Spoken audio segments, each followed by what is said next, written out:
ಸೇವೆ ಸ್ವಾಮಿಗಳು ಬಂದ ಮೇಲೆ ಇದೆ. ತದನಂತರ ಎಲ್ಲರಿಗೂ ಪರಿಚಿತರಾದ ಲಕ್ಷ್ಮೀಪತಿ ರಾಜ ಅವರುಗಳು ಎಲ್ಲ ದಾಸರು ಕಂಡ ವ್ಯಾಸರಾಜರು ಅಂತ ವ್ಯಾಸರಾಜರ ಮಹಿಮೆಯನ್ನು ಅವರ ಮೇಲೆ ಇರುವ ಪದ್ಯಗಳ ಮೇಲೆ ದಾಸರು ಯಾವ ರೀತಿ ಕೊಂಡಾಡಿದ್ದಾರೆ ಎಂಬ ವಿಷಯವನ್ನು ಒಂದು ಅರ್ಧ ಗಂಟೆ ಕಾಲ ಪ್ರವಚನ ಮಾಡ್ತಾರೆ. ನರ್ತನ ಸೇವೆ ಆದ ಮೇಲೆ ಒಂದು 5 ನಿಮಿಷ ಇರ್ತದೆ. ಆಮೇಲೆ ಮಂಗಳ ಸ್ವಾಮಿಗಳ ಪ್ರವಚನ.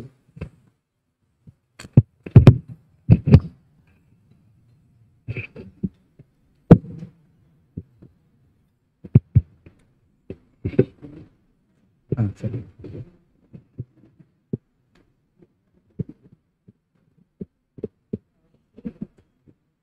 ಶ್ರೀ ಗುರುಭ್ಯೋ ನಮಃ ಪರಮಗುರುಭ್ಯೋ ನಮಃ. ಶ್ರೀಮದಾನಂದತೀರ್ಥ ಭಗವತ್ಪಾದಾಚಾರ್ಯ ಗುರುಭ್ಯೋ ನಮಃ. ಹರಿ ಓಂ. ಕಲ್ಯಾಣಾದ್ಭುತಗಾತ್ರಾಯ ಕಮಿದಾರ್ಥಪ್ರದಾಯಿನೇ ಶ್ರೀಮದ್ ವೆಂಕಟನಾಥಾಯ ಶ್ರೀನಿವಾಸಾಯ ತೇ ನಮಃ. ಕೃಷ್ಣಾಯ ವಾಸುದೇವಾಯ ದೇವಕೀನಂದನಾಯ ಚ ನಂದಗೋಪಕುಮಾರಾಯ ಗೋವಿಂದಾಯ ನಮೋ ನಮಃ. ಹಯಗ್ರೀವ ಹಯಗ್ರೀವ ಹಯಗ್ರೀವೇದಿಯೋಪದೇತ್ ತಸ್ಯ ನಿಸ್ಸರಥೇವಾಣಿ ಜನ್ಗಗನ್ಯಾ ಪ್ರಭಾಗವತ್. ಅಭ್ರಮಂ ಭಂಗರಹಿತಂ ಅಜಡಂ ವಿಮಲಂ ಸದಾ ಆನಂದತೀರ್ಥಮತುಲಂ ಭಜೆ ತಾಪತ್ರಯಾಪಹಂ. ತಂ ವಂದೇ ನೃಸಿಂಹತೀರ್ಥನಿಲಯಂ ಶ್ರೀವ್ಯಾಸರಾಟ್ ಪೂಜಿತಂ ಧ್ಯಾಯಂತಂ ಮನಸಾ ನೃಸಿಂಹಚರಣಂ. ಶ್ರೀಪಾದರಾಜಂ ಗುರುಂ ಅರ್ತಿಕಲ್ಪಿತಕಲ್ಪೋಯಂ ಪ್ರತ್ಯರ್ತಿಗಜಕೇಸರಿ ಶ್ರೀವ್ಯಾಸತೀರ್ಥಗುರುರ್ಭೂಯಾತ್. ಅಸ್ಮದಿಷ್ಟಾರ್ಥಸಿದ್ಧಯೇ ಮೂಕೋಪಿ ಯತ್ ಪ್ರಸಾದೇನ ಮುಕುಂದ ಶಯನಾಯತೆ ರಾಜರಾಜಾಯತೆ ರಿಗ್ಧೋ ರಾಘವೇಂದ್ರಂ ತಮಾಶ್ರಯೇ. ಆಪಾದಮೌಳಿಪರ್ಯಂತಂ ಗುರುಣಾಮಾಕೃತಿಂ ಸ್ಮರೆ ತೇನ ವಿಘ್ನಾಃ ಪ್ರಣಶ್ಯಂತಿ ಸಿದ್ಧ್ಯಂತಿ ಚ ಮನೋರಥಾಃ. ಶ್ರೀ ಗುರುಭ್ಯೋ ನಮಃ. ಹರಿ ಓಂ.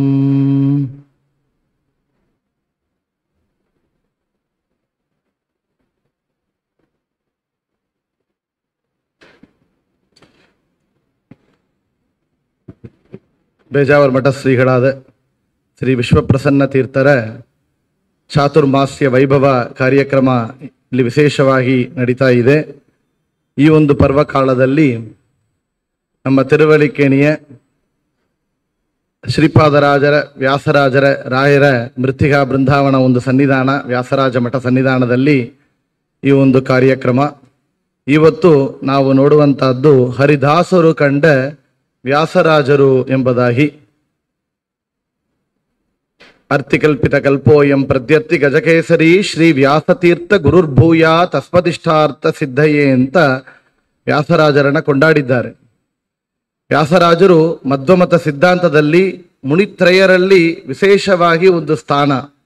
ಶ್ರೀಮಧ್ವಃ ಕಲ್ಪವೃಕ್ಷಸ್ತು ಜಯಾರ್ಯಃ ಕಾಮದುಕ್ ಸ್ಮೃತಃ ಚಿಂತಾಮಣಿಸ್ತು ವ್ಯಾಸಾರ್ಯ ಮುನಿತ್ರಯ ಮುದಾಹೃತಂತ ಮಧ್ವಮುನಿ, ಜಯಮುನಿ, ವ್ಯಾಸಮುನಿ ಎಂಬುದಾಗಿ ಮುನಿತ್ರಯರ್ಗಳಲ್ಲಿ ವಿಶೇಷವಾದ ಒಂದು ಅಗ್ರಸ್ಥಾನ ವ್ಯಾಸರಾಜರಿಗೆ ಇದೆ ಅಂತ ನಾವು ನೋಡುತ್ತೇವೆ. ಅಂತ ವ್ಯಾಸರಾಜರು ವ್ಯಾಸತ್ರಯ ಗ್ರಂಥಗಳನ್ನು ನಮಗಾಗಿ ನೀಡಿದವರು. ತಾತ್ಪರ್ಯ ಚಂದ್ರಿಕಾ, ನ್ಯಾಯಾಮೃತ, ತರ್ಕತಾಂಡವ ಎಂಬುದಾಗಿ ಗ್ರಂಥ ರಚನೆಯನ್ನು ಮಾಡಿ ಈ ಭಾರತ ದೇಶ ಪೂರ್ತಿಯಾಗಿ ಸಂಚಾರವನ್ನು ಮಾಡುತ್ತಾ 732 ಮುಖ್ಯ ಪ್ರಾಣದೇವರನ್ನ ಪ್ರತಿಷ್ಠಾಪನೆ ಮಾಡಿದ ಮಹನೀಯರು ವ್ಯಾಸರಾಜರು ಅಂತ. ಕೃಷ್ಣದೇವರಾಯರ ಎಲ್ಲ ರಾಜರಿಗೆ ರಾಜಗುರುವಾಗಿದ್ದಿ ಸನ್ಮಾರ್ಗವನ್ನು ನೀಡಿದವರು ಅಂತ. ಅದು ಮಾತ್ರ ಇಲ್ಲದೆ 24 ಕೇಶವಾದಿ ಸನ್ಯಾಸಿ ಶಿಷ್ಯರುಗಳಿಗೆ ವಿಶೇಷವಾಗಿ ಜ್ಞಾನವನ್ನು ಪಾಠ ಪ್ರವಚನವಾಗಿ ಮಾಡಿದವರು ವ್ಯಾಸರಾಜರು ಅಂತ. ಬ್ರಹ್ಮಣ್ಯ ತೀರ್ಥರು ಕರದಿಂದ ಸನ್ಯಾಸಾಶ್ರಮವನ್ನು ಸ್ವೀಕಾರ ಮಾಡಿ ಶ್ರೀಪಾದರಾಜರಲ್ಲಿ ವಿದ್ಯೆಯನ್ನು ಪಡೆದವರು ವ್ಯಾಸರಾಜರು. ಪುರಂದರದಾಸರು, ಕನಕದಾಸರು ಮೊದಲಾದ ಇಷ್ಟೆಲ್ಲ ದಾಸರುಗಳಿಗೆ ದಾಸ ದೀಕ್ಷೆಯನ್ನು ನೀಡಿದವರು. ಶ್ರೀಕೃಷ್ಣ ಮುದ್ರೆಯಿಲೆ ಅಂಕಿತದಿಂದ ವಿಶೇಷವಾಗಿ ಕನ್ನಡದಲ್ಲಿ ಕೃತಿಗಳನ್ನು ಕೂಡ ನಮಗಾಗಿ ಮಾಡಿಕೊಟ್ಟವರು ವ್ಯಾಸರಾಜರು. ಅಂತ ವ್ಯಾಸರಾಜರನ್ನ ವಿಶೇಷವಾಗಿ ನಾವು ಇವತ್ತು ಹರಿದಾಸರು ಕಂಡ ವ್ಯಾಸರಾಜರು ಅಂತ ಆ ಒಂದು ದೃಷ್ಟಿಯಿಂದ ನೋಡಲಿಕ್ಕೆ ಪ್ರಾರಂಭ ಮಾಡ್ತಾ ಇದ್ದೆವು. ಯಾತಕ್ಕೆಂದ್ರೆ ವ್ಯಾಸರಾಜರ ಚರಿತ್ರೆ ನಮಗೆ ಚೆನ್ನಾಗಿ ಪರಿಚಯವಾಗಿದೆ, ಎಲ್ಲರಿಗೆ ಗೊತ್ತಾಗಿದೆ. ಇದ್ದರೂನು ವಿಶೇಷವಾಗಿ ಎಲ್ಲ ದಾಸರು ಮಾತ್ರ ಇಲ್ಲ, ಸನ್ಯಾಸಿಗಳಾಗಿ ಪೀಠದಲ್ಲಿ ಇದ್ದಂತಹ ಶ್ರೀಪಾದರಾಜರು, ವ್ಯಾಧಿರಾಜರು, ಮಹನೀಯರೆಲ್ಲ ಕೂಡ ವ್ಯಾಸರಾಜರನ್ನ ತಮ್ಮ ಕನ್ನಡ ಕೃತಿಗಳಲ್ಲಿ ಕೊಂಡಾಡಿದ್ದಾರೆ ಅಂತ ನಾವು ನೋಡ್ತೇವೆ. ಅಂತ ವ್ಯಾಸರಾಜರನ್ನ ಹರಿದಾಸರು ಕಂಡ ವ್ಯಾಸರಾಜರು ಎಂಬುದಾಗಿ ನಾವು ಈಗ ನೋಡ್ಲಿಕ್ಕೆ ಹರಿವಾಯು ಗುರುಗಳನ್ನ ಪ್ರಾರ್ಥನೆಯನ್ನು ಮಾಡುತ್ತಾ ಪ್ರಾರಂಭ ಮಾಡ್ತೇವೆ. ವ್ಯಾಸರಾಜರು ಅಂತ ಕೇಳಿದರೆ ಅವರು ಮೂಲ ರೂಪದಲ್ಲಿ ಶಂಕಕರ್ಣ ದೇವ ಪ್ರಸಿದ್ಧ. ಕೃತಯುಗದಲ್ಲಿ ಪ್ರಹ್ಲಾದ ರಾಜರಾಗಿ, ದ್ವಾಪರ ಯುಗದಲ್ಲಿ ಬಾಹ್ಲೀಕ ರಾಜರಾಗಿ ಭೀಮಸೇನರಿಗೆ ತಾತವಾಗಿರುವಂತಹ ಒಂದು ದೊಡ್ಡ ಸ್ಥಾನ ಅವರಿಗಿತ್ತು. ಮತ್ತು ಈ ಕಲಿಯುಗದಲ್ಲಿ ಅವರೇ ವ್ಯಾಸರಾಜರಾಗಿ ಅವತಾರ ಮಾಡಿದ್ದಾರೆ ಎಂಬುದನ್ನ ವಿಶೇಷವಾಗಿ ದಾಸರುಗಳು ಕೊಂಡಾಡಿದ್ದಾರೆ. ರಾಕ್ಷಸ ಕುಲದಲ್ಲಿ ಹುಟ್ಟಿತು ಕೂಸು, ರಾಧಾಕೃಷ್ಣನ ಭಜಿಸಿತು ಕೂಸು, ರಾಗದ್ವೇಷವ ಬಿಟ್ಟಿತು ಕೂಸು, ರಾಮರ ಪಾದ ಕೆರಗಿತು ಕೂಸು, ಕುಸಿನ ಕಂಡೀರ ಸುಪ್ರಹ್ಲಾದನ ಕಂಡೀರ, ರಾಜರ ಕಂಡೀರ ಗುರು ರಾಘವೇಂದ್ರರ ಕಂಡೀರ. ಅದ್ರ ಹೇಳ್ತಾರೆ, ಪ್ರಸಿದ್ಧ ವ್ಯಾಸರಾಯರೆಂಬ ಬೆಸರಿನ ಕೂಸು, ಪ್ರವೀಣ ವಿದ್ಯೆಯೊಳು ಎನಿಸಿದ ಕೂಸು ಅಂತ ವ್ಯಾಸರಾಜರು ಬೇರೆ ಯಾರೆಲ್ಲ ಪ್ರಹ್ಲಾದರಾಜರಾಗಿ ಅವತಾರ ಮಾಡಿ ಮತ್ತು ಅವರೇ ದ್ವಾಪರ ಯುಗದಲ್ಲಿ ಬಾಹ್ಲೀಕ ರಾಜರಾಗಿ ಅವತಾರ ಮಾಡಿ ಮತ್ತು ಈ ಕಲಿಯುಗದಲ್ಲಿ ವ್ಯಾಸರಾಜರಾಗಿ ಅವತಾರ ಮಾಡಿದ್ದಾರೆ ಎಂಬ ವಿಷಯವನ್ನು ಹೇಳ್ತಾರೆ. ವಿಜಯದಾಸರು ಒಂದು ಕೃತಿಯನ್ನು ಮಾಡಿದ್ದಾರೆ. ಆ ಕೃತಿಯಲ್ಲಿ ವ್ಯಾಸರಾಜರ ಮೇಲೆ ವಿಶೇಷವಾಗಿ ಆ ಒಂದು ಕೃತಿಯನ್ನ ಮಾಡಿದ ವಿಜಯದಾಸರು ಹೇಳ್ತಾರೆ, ಪ್ರಹ್ಲಾದನೇ ವ್ಯಾಸ ಮುನಿಯೇ ರಾಘವೇಂದ್ರ ಆಹುದೆಂದು ಭಜಿಸಿರೋ ವಿಜಯ ವಿಠಲ ಒಲಿವಾ ಅಂತ ಹೇಳ. ಪ್ರಹ್ಲಾದ ರಾಜರೇ ಮತ್ತು ವ್ಯಾಸ ಮುನಿಯಾಗಿ ಬಂದು ಅವರೇ ರಾಘವೇಂದ್ರ ಆಹುದೆಂದು ಭಜಿಸಿರೋ ಅಂತ ವಿಜಯದಾಸರು ತಮ್ಮ ಕೃತಿಯಲ್ಲಿ ಹೇಳಿದ್ದಾರೆ. ಆ ವ್ಯಾಸರಾಜರ ಅವತಾರವನ್ನು ಎಂತಹ ಮಹನೀಯರು ತೋರಿಸಿಕೊಟ್ಟಿದ್ದಾರೆ ತಮ್ಮ ಕೃತಿಗಳಲ್ಲಿ ಅಂತ ನೋಡ್ತೇವೆ. ಮುಂದೆ ಶ್ರೀಪಾದರಾಜರು ಹೇಳಬೇಕಾದರೆ ನೋಡ್ರಿ, ಶ್ರೀಪಾದರಾಜರು ವ್ಯಾಸರಾಜರಿಗೆ ವಿದ್ಯಾ ಗುರುಗಳು. ಅಂತಹ ಶ್ರೀಪಾದರಾಜರು ನೋಡ್ರಿ, ಗುರು ತಮ್ಮ ಶಿಷ್ಯರನ್ನು ಹೊಗಳಿದ್ದಾರೆ. ಎಷ್ಟು ಚೆನ್ನಾಗಿ ಹೊಗಳಿದ್ದಾರೆ ಅಂದರೆ, ಸಾಸಿರ ಜಿಹ್ವೆಗಳುಳ್ಳ ಶೇಷನೇ ಕೊಂಡಾಡಬೇಕು ವ್ಯಾಸಮುನಿರಾಯ ಸನ್ಯಾಸ ಧೀರವ ಅಂತ. ಸಾಸಿರ ಜಿಹ್ವೆಗಳುಳ್ಳ ಶೇಷ ಅಂತ, ಶೇಷದೇವರಿಗ ವಾಕ್ಪಟುತ್ವ ಆಗಬೇಕಾದರೆ ನಮಗೆ ಶೇಷದೇವರ ಅನುಗ್ರಹ ಬೇಕು. ಅವರಿಗೆ ನಾವು ಎಷ್ಟು ಜಿಹ್ವೆಗಳಿದೆ ಅಂದ್ರೆ 1000. ಅಂತ ಸಾಸಿರ ಜಿಹ್ವೆಗಳುಳ್ಳ ಶೇಷದೇವರು ಕೊಂಡಾಡಬೇಕು. ಯಾರನ್ನ ಅಂದರೆ ವ್ಯಾಸರಾಜರ ಆ ಸನ್ಯಾಸ, ಆ ಒಂದು ಅವರು ಮಾಡಿದ ಆ ಸಾಧನೆಯನ್ನ ಹೇಳಬೇಕಾದರೆ ಶೇಷದೇವರು ಬೇಕು ಅಂತಾರೆ. ಇಲ್ಲಿ ವಿಶೇಷವಾಗಿ ವ್ಯಾಸರಾಜರೇ ಶೇಷಾಂಶ ಸಂಭೂತರು ಅಂತ ನಾವು ಅವತಾರ ಚರಿತ್ರೆಯಲ್ಲಿ ನೋಡ್ತೇವೆ. ಅವರು ಹೇಳ್ತಾರೆ, ಎಷ್ಟು ವಿಶೇಷವಾಗಿ ವ್ಯಾಸರಾಜರು ತನ್ನ ಅವತಾರ ಕಾಲದಲ್ಲಿ ಸೇವೆಯನ್ನು ಮಾಡಿದ್ದಾರೆ ಅಂತ ಕೇಳಿದರೆ, ಗೆರೆ ಬಾವಿ ಪುರ ಅಗ್ರಹಾರಂಗಳ ಮಾಡಿ ಭೂ ಸುರರೊಂದು ಲಕ್ಷ ಕುಟುಂಬಗಳ ಪೊರೆವ ವೈಭವ ಕೀರ್ತಿಯಿಂದಲಿ ವ್ಯಾಸರಾಯರ ಗುಣಗಣ ಗಾಂಭೀರ್ಯಾದಿಗಳ ಅಂತ ಹೇಳ್ತಾರೆ. ಗೆರೆ ಬಾವಿ ಪುರ ಅಗ್ರಹಾರಂಗಳ ಮಾಡಿ ವ್ಯಾಸರಾಜರಿಗೆ ಅಲ್ಲಲ್ಲಿ ಎಷ್ಟು ದೊಡ್ಡ ರಾಜರು ಎಲ್ಲರೂ ಕೂಡ ಅವರಿಗೆ ದಾನವಾಗಿ ನೀಡಿದಂತಹ ಭೂಮಿಯನ್ನ ಏನು ಮಾಡಿದರು ಅಂದರೆ, ಕೆರೆ ಬಾವಿ ಪುರ ಅಗ್ರಹಾರಂಗಳ ಮಾಡಿ ಅಲ್ಲಲ್ಲಿ ಪಂಡಿತರಿಗೆ ಅದನ್ನ ನೀಡಿ ಎಲ್ಲ ಜಾಗದಲ್ಲಿ ಕೂಡ ತತ್ತ ಪ್ರಚಾರವನ್ನು ಮಾಡಲಕ್ಕಾಗಿ ಬೀಜವನ್ನು ಹಾಕಿದವರು ವ್ಯಾಸರಾಜರು. ಇವತ್ತು ನೋಡಬಹುದು ವ್ಯಾಸರಗೆರೆ ಅಂತ ಅಲ್ಲಲ್ಲಿ ನಾವು ನೋಡ್ತಾ ಇದ್ದೇವೆ. ಅದೆಲ್ಲ ವ್ಯಾಸರಾಜರು ತಮ್ಮ ಕಾಲದಲ್ಲಿ ಮಾಡಿಕೊಟ್ಟಂತಹ ಗೆರೆಗಳು ಅಂತ, ಅಗ್ರಹಾರಗಳು ಅಂತ ನಾವು ಕೇಳ್ತಾ ಇದ್ದೇವೆ. ಇದು ಶ್ರೀಪಾದರಾಜರು ತಮ್ಮ ಶಿಷ್ಯರಾದ ವ್ಯಾಸರಾಜರ ಹೊಗಳಿದ ಮಾತು ಅಂತ. ಇನ್ನೊಂದು ವಾದಿರಾಜರು ಹೇಳ್ತಾರೆ, ವಾದಿರಾಜರು ಭಾವಿ ಸಮೀರರು ಅಂತ ಹೇಳ್ತೇವೆ. ಅವರು ವ್ಯಾಸರಾಜರಲ್ಲಿ ವಿದ್ಯಾವನ್ನು ಪಡೆದವರು, ವಿದ್ಯೆಯನ್ನು ಓದಿದ್ದಾರೆ ಅಂತ ಹಿಂದೆ ದಾಸರುಗಳೆಲ್ಲ ಕೂಡ ಕೋಟ್ ಮಾಡಿದ್ದಾರೆ. ಅವರು ಹೇಳ್ತಾರೆ, ವ್ಯಾಸರಾಯರ ಮಹಿಮೆ ದಾಸರೇ ಬಲ್ಲರು, ದಾಸರ ಮಹಿಮೆಗಳೇ ವ್ಯಾಸ ಮುನಿಯೇ ಬಲ್ಲ ಅಂತ ಹೇಳ್ತಾರೆ. ವ್ಯಾಸರಾಯರ ಮಹಿಮೆಗಳನ್ನ ನಾವು ಚೆನ್ನಾಗಿ ಅರಿದುಕೊಳ್ಳಬೇಕಾಗಿದ್ರೆ ದಾಸರುಗಳಿಗೆ ಗೊತ್ತು ಅಂತೆ. ಅವರ ಜೊತೆಯಾಗಿದ್ದ ಪುರಂದರದಾಸರು, ಕನಕದಾಸರವರೆಲ್ಲ ನೋಡಿದ್ದಾರೆ. ಎಷ್ಟು ದೊಡ್ಡವರು ಅಂತ ಕೇಳಿದರೆ, ಇದಿರಾವದು ನಿನಗಿ ಧನಯೊಳು ಪದುಮಣಾವಣ ದಾಸ ಪರಮೋಲ್ಹಾಸ ವಾದಿ ತಿಮಿರ ಮಾರ್ಥಾಂಡಂದೆನಿಸಿದ ವಾದಿ ಶರಪ ಪೇರುಂಡ ವ್ಯಾಸರಾಯ. ವ್ಯಾಸರಾಯರು ಇವರಿಗೆ ಸಮರಾಗಿ ಯಾದಿಗಳು ಉಂಟು, ಯದಿಗಳೊಳಗೆ ನಿಮ್ಮಂಥವರುಗಳನ ಪ್ರತಿ ಕಾಣೆನು ಈ ಶ್ರುತಿಯೊಳಗೆ. ವ್ಯಾಸರಾಯ ಹಮ್ಮರಿದು ಶ್ರೀಪತಿ ರಂಗ ವಿಠಲನ್ನ ಸುಮ್ಮಾನದಿಂ ಸೇವಿಪ ವ್ಯಾಸಮುನಿರಾಯ ಅಂತ ವಿಶೇಷವಾಗಿ ವಾದಿರಾಜರು ತಮ್ಮ ಯತಿಗಳು ಹೇಳ್ತಾರೆ, ಯತಿಗಳೊಳಗೆ ನಿಮ್ಮಂಥವರುಗಳನ್ನ ನಾ ಕಾಣೆ ಅಂತ.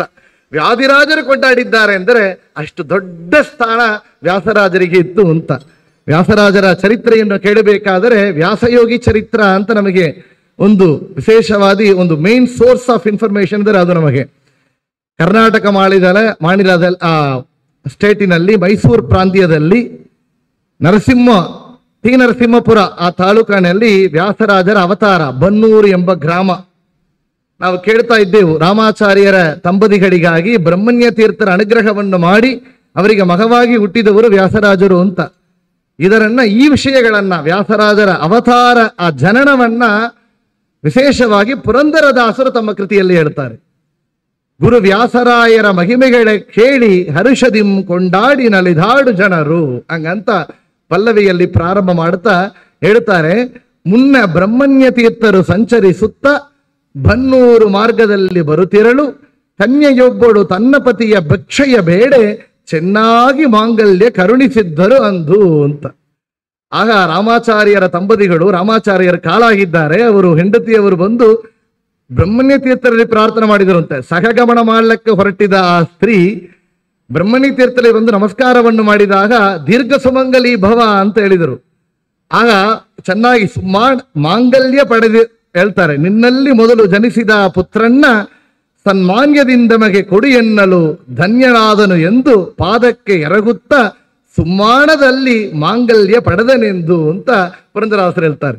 ದೀರ್ಘ ಸುಮಂಗಲಿ ಭವ ಅಂತ ಹೇಳಿದ ಮಾತು ಅವರು ತೀರ್ಥವನ್ನು ಪ್ರೋಕ್ಷಣ ಮಾಡಿದರೆ ನಿದ್ದೆಯಿಂದ ಎದ್ದಂತೆ ಆ ರಾಮಾಚಾರ್ಯರು ಎದ್ದಿದ್ದಾರೆ. ಆಗ ದಂಪತಿಗಳಾಗಿ ನಮಸ್ಕಾರ ಮಾಡಿದಾಗ ನಿಮ್ಮಲ್ಲಿ ಮೊದಲು ಜನಿಸಿದ ಪುತ್ರರನ್ನ ಸನ್ಮಾನ್ಯದಿಂದ ನಮಗೆ ಕೊಡು ಎನ್ನಲು, ನಿಮಗೆ ಮಕ್ಕಳಾಗತ್ತೆ ಪುತ್ರವತಿ ಭವ ಅಂತ ಮಾಡಿದ್ರು.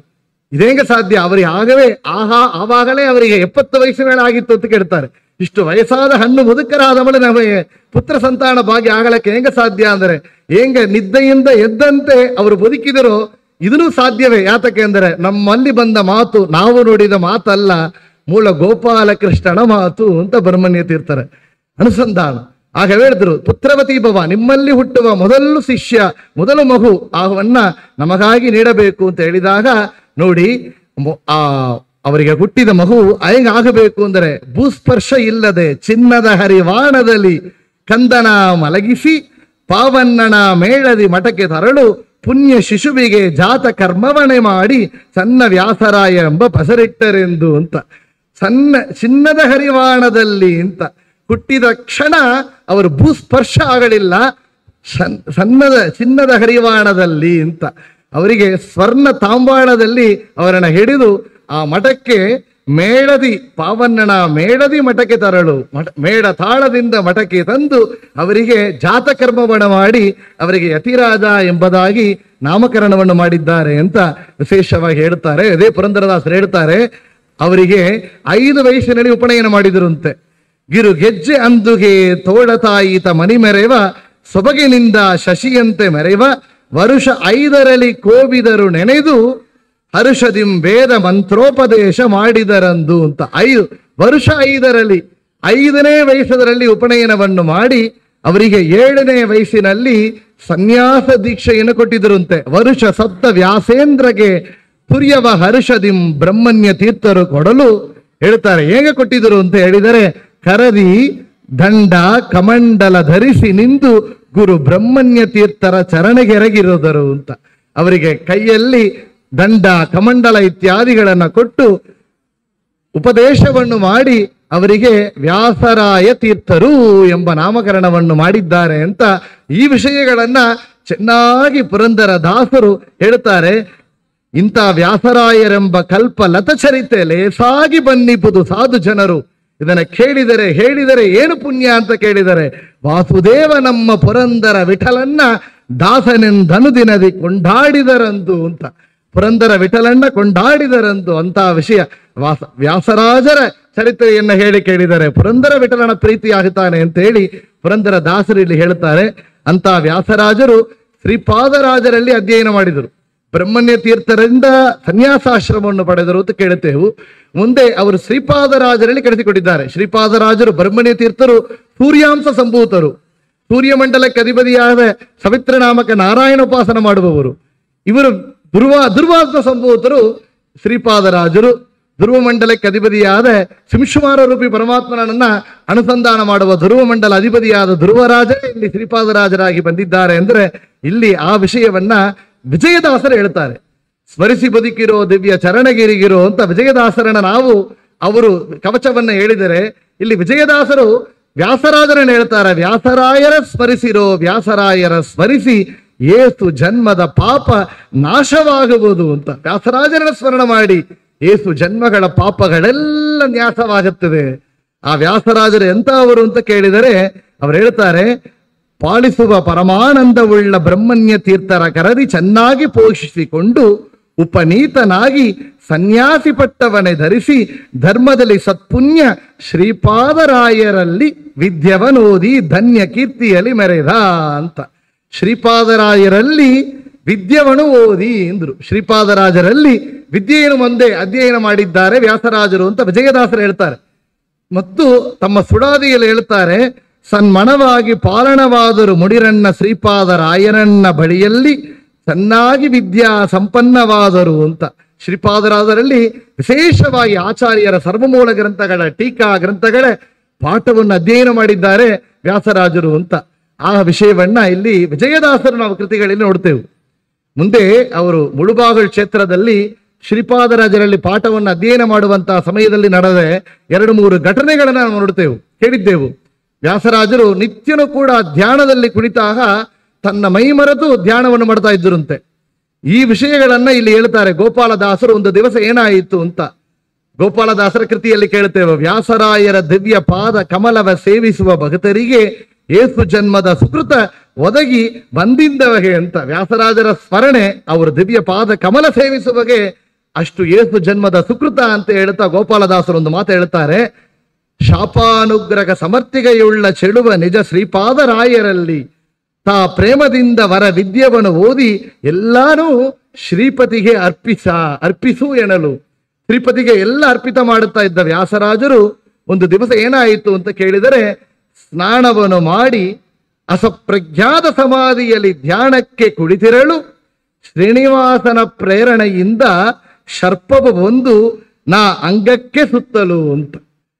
ಒಂದು ದಿವಸ ಸ್ನಾನವನ್ನು ಮಾಡಿ ನಾಮಮುದ್ರೆಯನ್ನು ಹಾಕಿಕೊಂಡು ಜಪತಪ ಅನುಷ್ಠಾನಗಳನ್ನ ಮಾಡಲಿಕ್ಕಾಗಿ ಅಲ್ಲಿ ಮುಳುಬಾಗಲ್ ಕ್ಷೇತ್ರದಲ್ಲಿ ವ್ಯಾಸರಾಜರು ಧ್ಯಾನಕ್ಕೆ ಕುಳಿತಿದ್ದಾರೆ. ಆಗ ಶ್ರೀನಿವಾಸನ ಪ್ರೇರಣೆಯಿಂದ ಅಂದ್ರು. ಯಾತಕ್ಕೆ? ಶ್ರೀನಿವಾಸ ಇರುವಂತ ಜಾಗ ಏನು? ಶೇಷಾದ್ರಿ ಪರ್ವತ. ಬಂದವರು ಯಾರು? ಶೇಷದೇವರೇ ಎಂದ್ರು.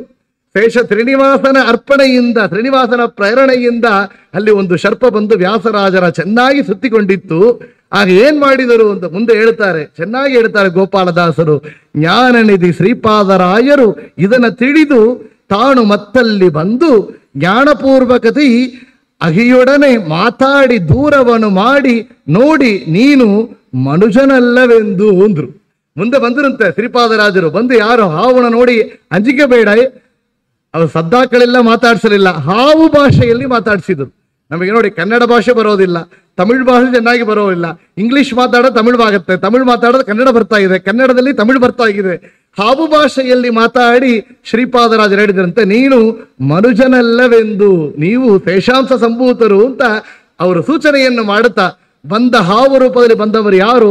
ಶೇಷಾಂಶ ಸಂಭೂತರಾದ ನಮ್ಮ ಮೂಲ ಗುರುಗಳಾದ ಪದ್ಮನಾಭ ತೀರ್ಥರು ಅಂತ ಅಲ್ಲಿ ವಿಶೇಷವಾಗಿ ಅಲ್ಲಿ ಶ್ರೀಪಾದರಾಜರು ತೋರಿಸಿಕೊಟ್ಟಿದ್ದಾರೆ. ಅಂದರೆ ವ್ಯಾಸರಾಜರಿಗೆ ಮಾಡಿದಂತಹ ಅನುಗ್ರಹ ಎಂಬುದಾಗಿ ಗೋಪಾಲದಾಸರ ಈ ಒಂದು ಕೃತಿಯಲ್ಲಿ ಈ ಒಂದು ಘಟನೆಗಳನ್ನು ನೋಡ್ತೇವೆ.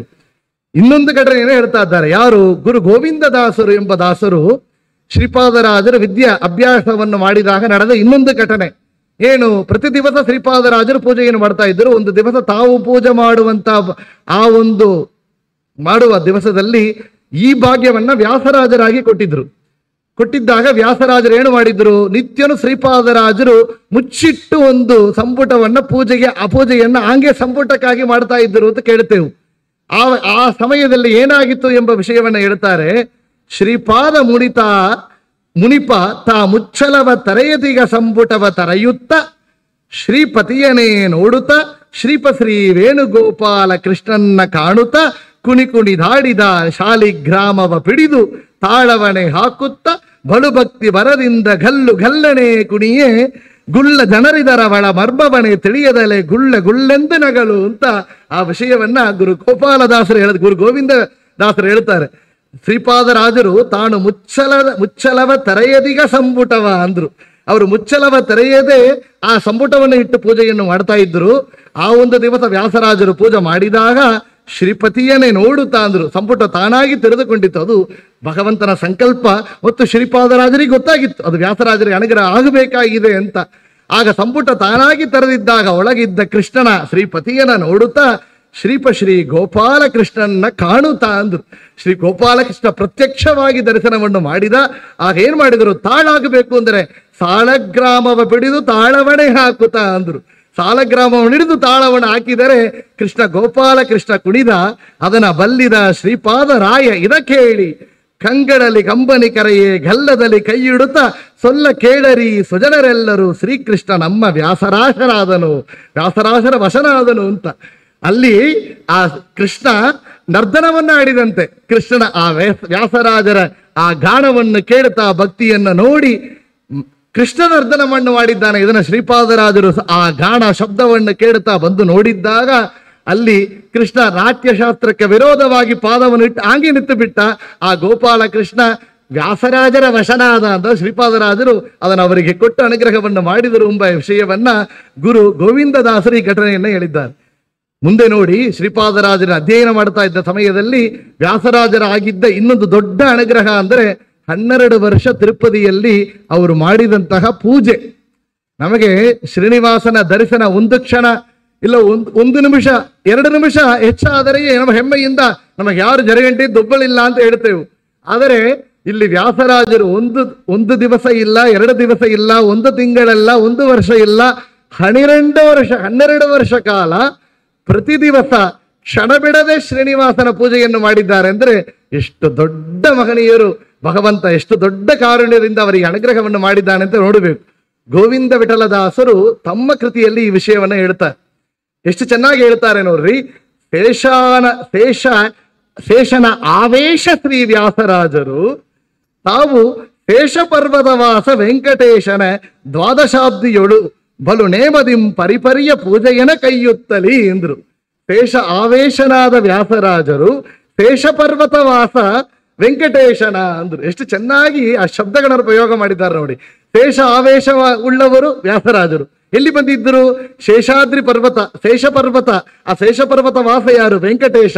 ಆ ಶೇಷಾದ್ರಿ ವಾಸನಿಗೆ 12 ವರ್ಷ ದ್ವಾದಶಾಬ್ದಿಯೊಳುದು ಬಲು ನೇಮದಿಂದ್ರು.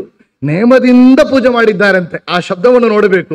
ನೇಮದಿ ಅಂತ ಇದಕ್ಕೆ ಯಾತಕ್ಕೆ ಈ ಪ್ರಯೋಗ ಮಾಡಿದ್ದಾರೆ ಅಂದರೆ, ಪ್ರತಿ ದಿವಸ ತನ್ನ ಕಾಲು ಪಾದ ಅಲ್ಲಿ ಪಡಬಾರದು ಅಂತ ಮೊಳಕಾಲಿಟ್ಟು ಮೊಳಕಾಲಿಂದ ಹೊರಗಿದ್ದಾರೆ. ಮತ್ತು ಕಾಳು ತೊಳಕಂಬೇಕಾಗಿದ್ದರೆ ನೋಡ್ರಿ, ಮಲಮೂತ್ರ ವಿಸರ್ಜನೆ ಅಲ್ಲಿ ಆಗಬಾರದು. ಅದು ಶೇಷಾದ್ರಿ ಪರ್ವತ, ಸಾಲಿಗ್ರಾಮದ ಪರ್ವತವಾಗಿದೆ. ಮತ್ತು ವಾಪಸ್ ಕೆಳಗ ಬಂದು ಕೈಕಾಲು ತೊಳಕತ್ತಾ ಇದ್ರು ಅಂತ. ಎಷ್ಟು ಶ್ರದ್ಧೆ ಇರಬೇಕು. ನಾವು ಇವತ್ತು ಅಲ್ಲಿ ಎಲ್ಲಾ ರೀತಿಯಿಂದ ಪೊಲ್ಯೂಟ್ ಮಾಡ್ತಾ ಇದ್ದೇವೆ ತಿರುಪತಿ ಕ್ಷೇತ್ರದಲ್ಲಿ. ವ್ಯಾಸರಾಜರ ಶ್ರದ್ಧೆಯಲ್ಲಿ ನೀವು ನೋಡಬೇಕು. ನೇಮದಿಂ ಪರಿಪರಿಯ ಪೂಜೆಯನ ಕೈಯುತ್ತಲಿ ಅಂತ ವಿಶೇಷವಾಗಿ ಈ ವಿಷಯಗಳನ್ನ ಗೋವಿಂದ ವಿಠಲ ದಾಸರು ವ್ಯಾಸರಾಜರ ಚರಿತ್ರೆಯ ಈ 12 ವರ್ಷ ಪೂಜೆ ವಿಷಯಗಳನ್ನ ಹೇಳುತ್ತಾರೆ. ಮುಂದೆ ವ್ಯಾಸರಾಜರ ವಿಷಯಗಳಲ್ಲಿ ಮುಖ್ಯವಾಗಿ ಒಂದು ನೋಡಬೇಕು ಅಂತ ಕೇಳಿದರೆ, ಅವರು ಮಾಡಿದಂತಹ ಗ್ರಂಥ ರಚನೆ, ಅವರ ಜ್ಞಾನ, ಅವರ ಪಾಂಡಿತ್ಯ ಇತ್ಯಾದಿ ವಿಷಯಗಳು.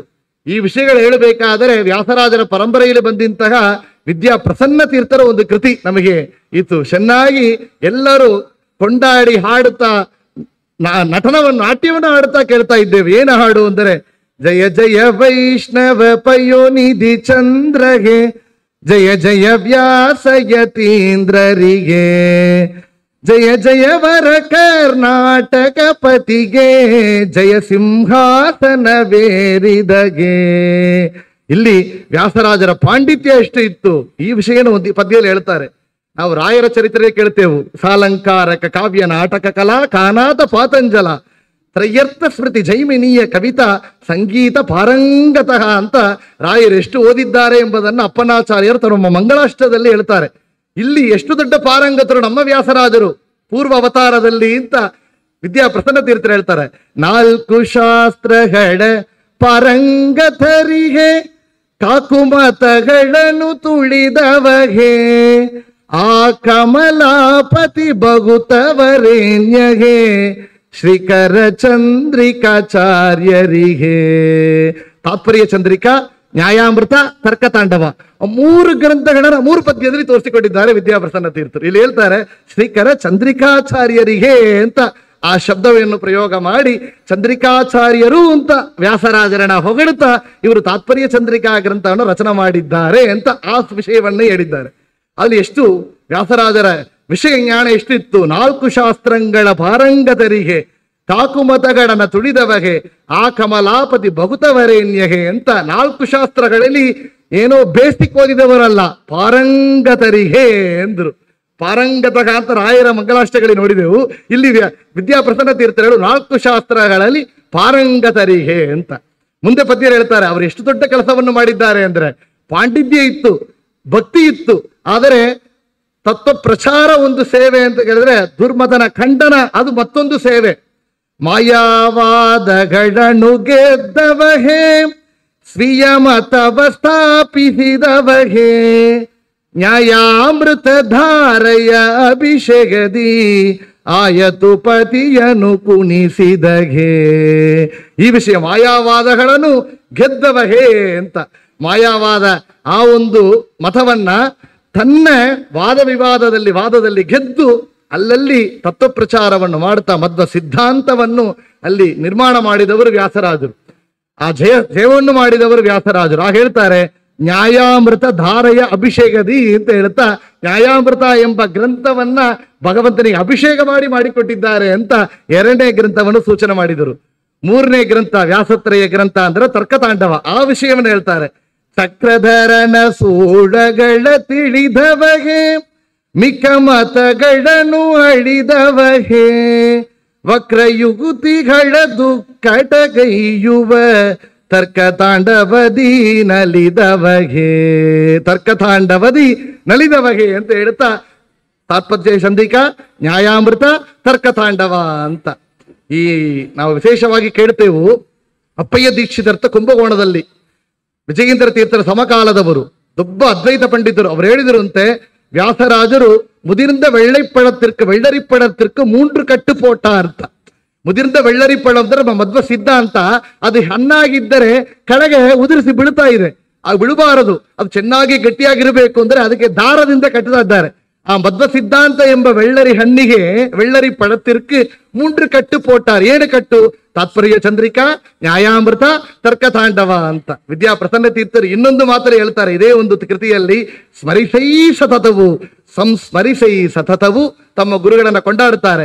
ಚಂದ್ರಿಕಾ, ನ್ಯಾಯಾಮೃತ, ತರ್ಕತಾಂಡವ ಚಂದದಿ ರಚಿಸಿ ಆನಂದಗೊಂಡವರ ಅಂತ ಇನ್ನೊಂದು ಕೃತಿಯಲ್ಲಿ ಹೇಳ್ತಾರೆ. ಚಂದ್ರಿಕಾ, ನ್ಯಾಯಾಮೃತ, ತರ್ಕತಾಂಡದ ಚಂದದಿ ರಚಿಸಿ ಆ ರಚನೆಯನ್ನು ಮಾಡಿಕೊಟ್ಟವರು ವ್ಯಾಸರಾಜರು ಎಂಬ ವಿಷಯವನ್ನ ಇಲ್ಲಿ ಹೇಳ್ತಾರೆ. ಮುಂದೆ ಪುರಂದರದಾಸರು ಹೇಳ್ತಾರೆ ನೋಡಿ, ನ್ಯಾಯಾಮೃತ, ತರ್ಕತಾಂಡವ ಚಂದ್ರಿಕೆ ನ್ಯಾಯ ಗ್ರಂಥವ ರಚಿಸಿ ತನ್ನ ಭಕ್ತರಿಗಿತ್ತು ಮಾಯಾವಾದಿ ಮೊದಲಾದ 21 ಗುಭಾಷ್ಯರ ಬಾಯ ಮುಚ್ಚಿಸಿದೆ ಮಧ್ವರಾಯ ಕರುಣದಿಂದ. 21 ಗುಭಾಷ್ಯಗಳು ಇತ್ತಲ್ಲ, ಆ 21 ಕುಭಾಷ್ಯಗಳನ್ನ ಮಾಡಿದಂತಹ ಆ ಮತದಲ್ಲಿ ಬಂದವರ ಬಾಯ ಮುಚ್ಚಿಸಿದೆ ಅಂದ್ರು. ಬಾಯಿ ಮುಚ್ಚು ಅಂತ ಹೇಳ್ತೇವಲ್ಲ, ಆ ರೀತಿಯಲ್ಲಿ ವ್ಯಾಸರಾಜರ ಮುಂದೆ ಪಂಡಿತರೆಲ್ಲ ಮಾಯಾವಾದಿಗಳು ಎಲ್ಲ ಗೆದ್ದಿದ್ದಾರೆ ಅದೆಲ್ಲ.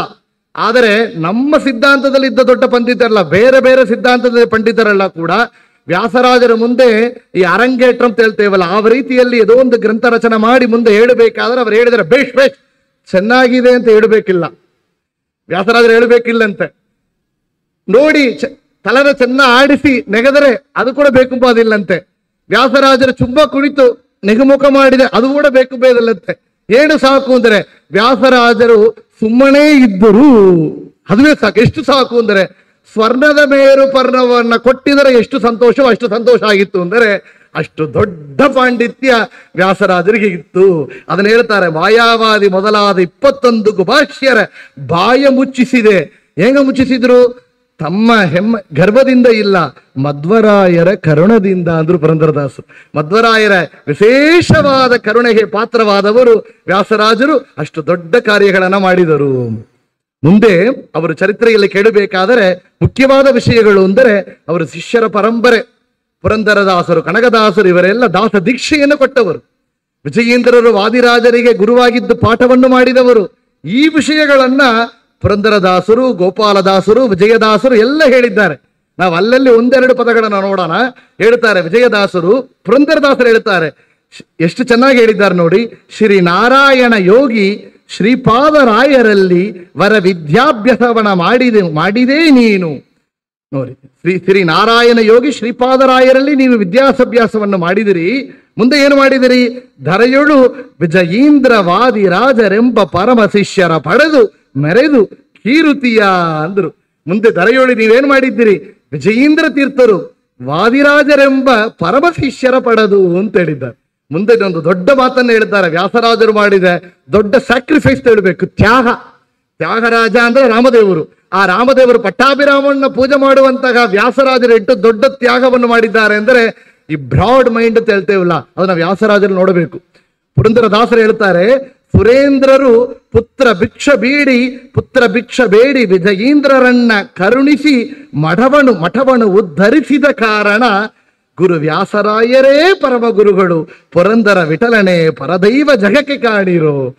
ಸುರೇಂದ್ರ ತೀರ್ಥರು ಪುತ್ರ ಭಿಕ್ಷ ಬೇಡಿ ಬಂದಿದ್ರಂತೆ. ಯಾರು ಸುರೇಂದ್ರ ತೀರ್ಥರು? ವಿಭುಧೇಂದ್ರ ತೀರ್ಥರ ಪರಂಪರೆ. ವಿಭುಧೇಂದ್ರ ತೀರ್ಥರ ಶಿಷ್ಯರು ಜಿತಾಮಿತ್ರರು, ರಘುನಂದನ ತೀರ್ಥರು, ಸುರೇಂದ್ರ ತೀರ್ಥರು.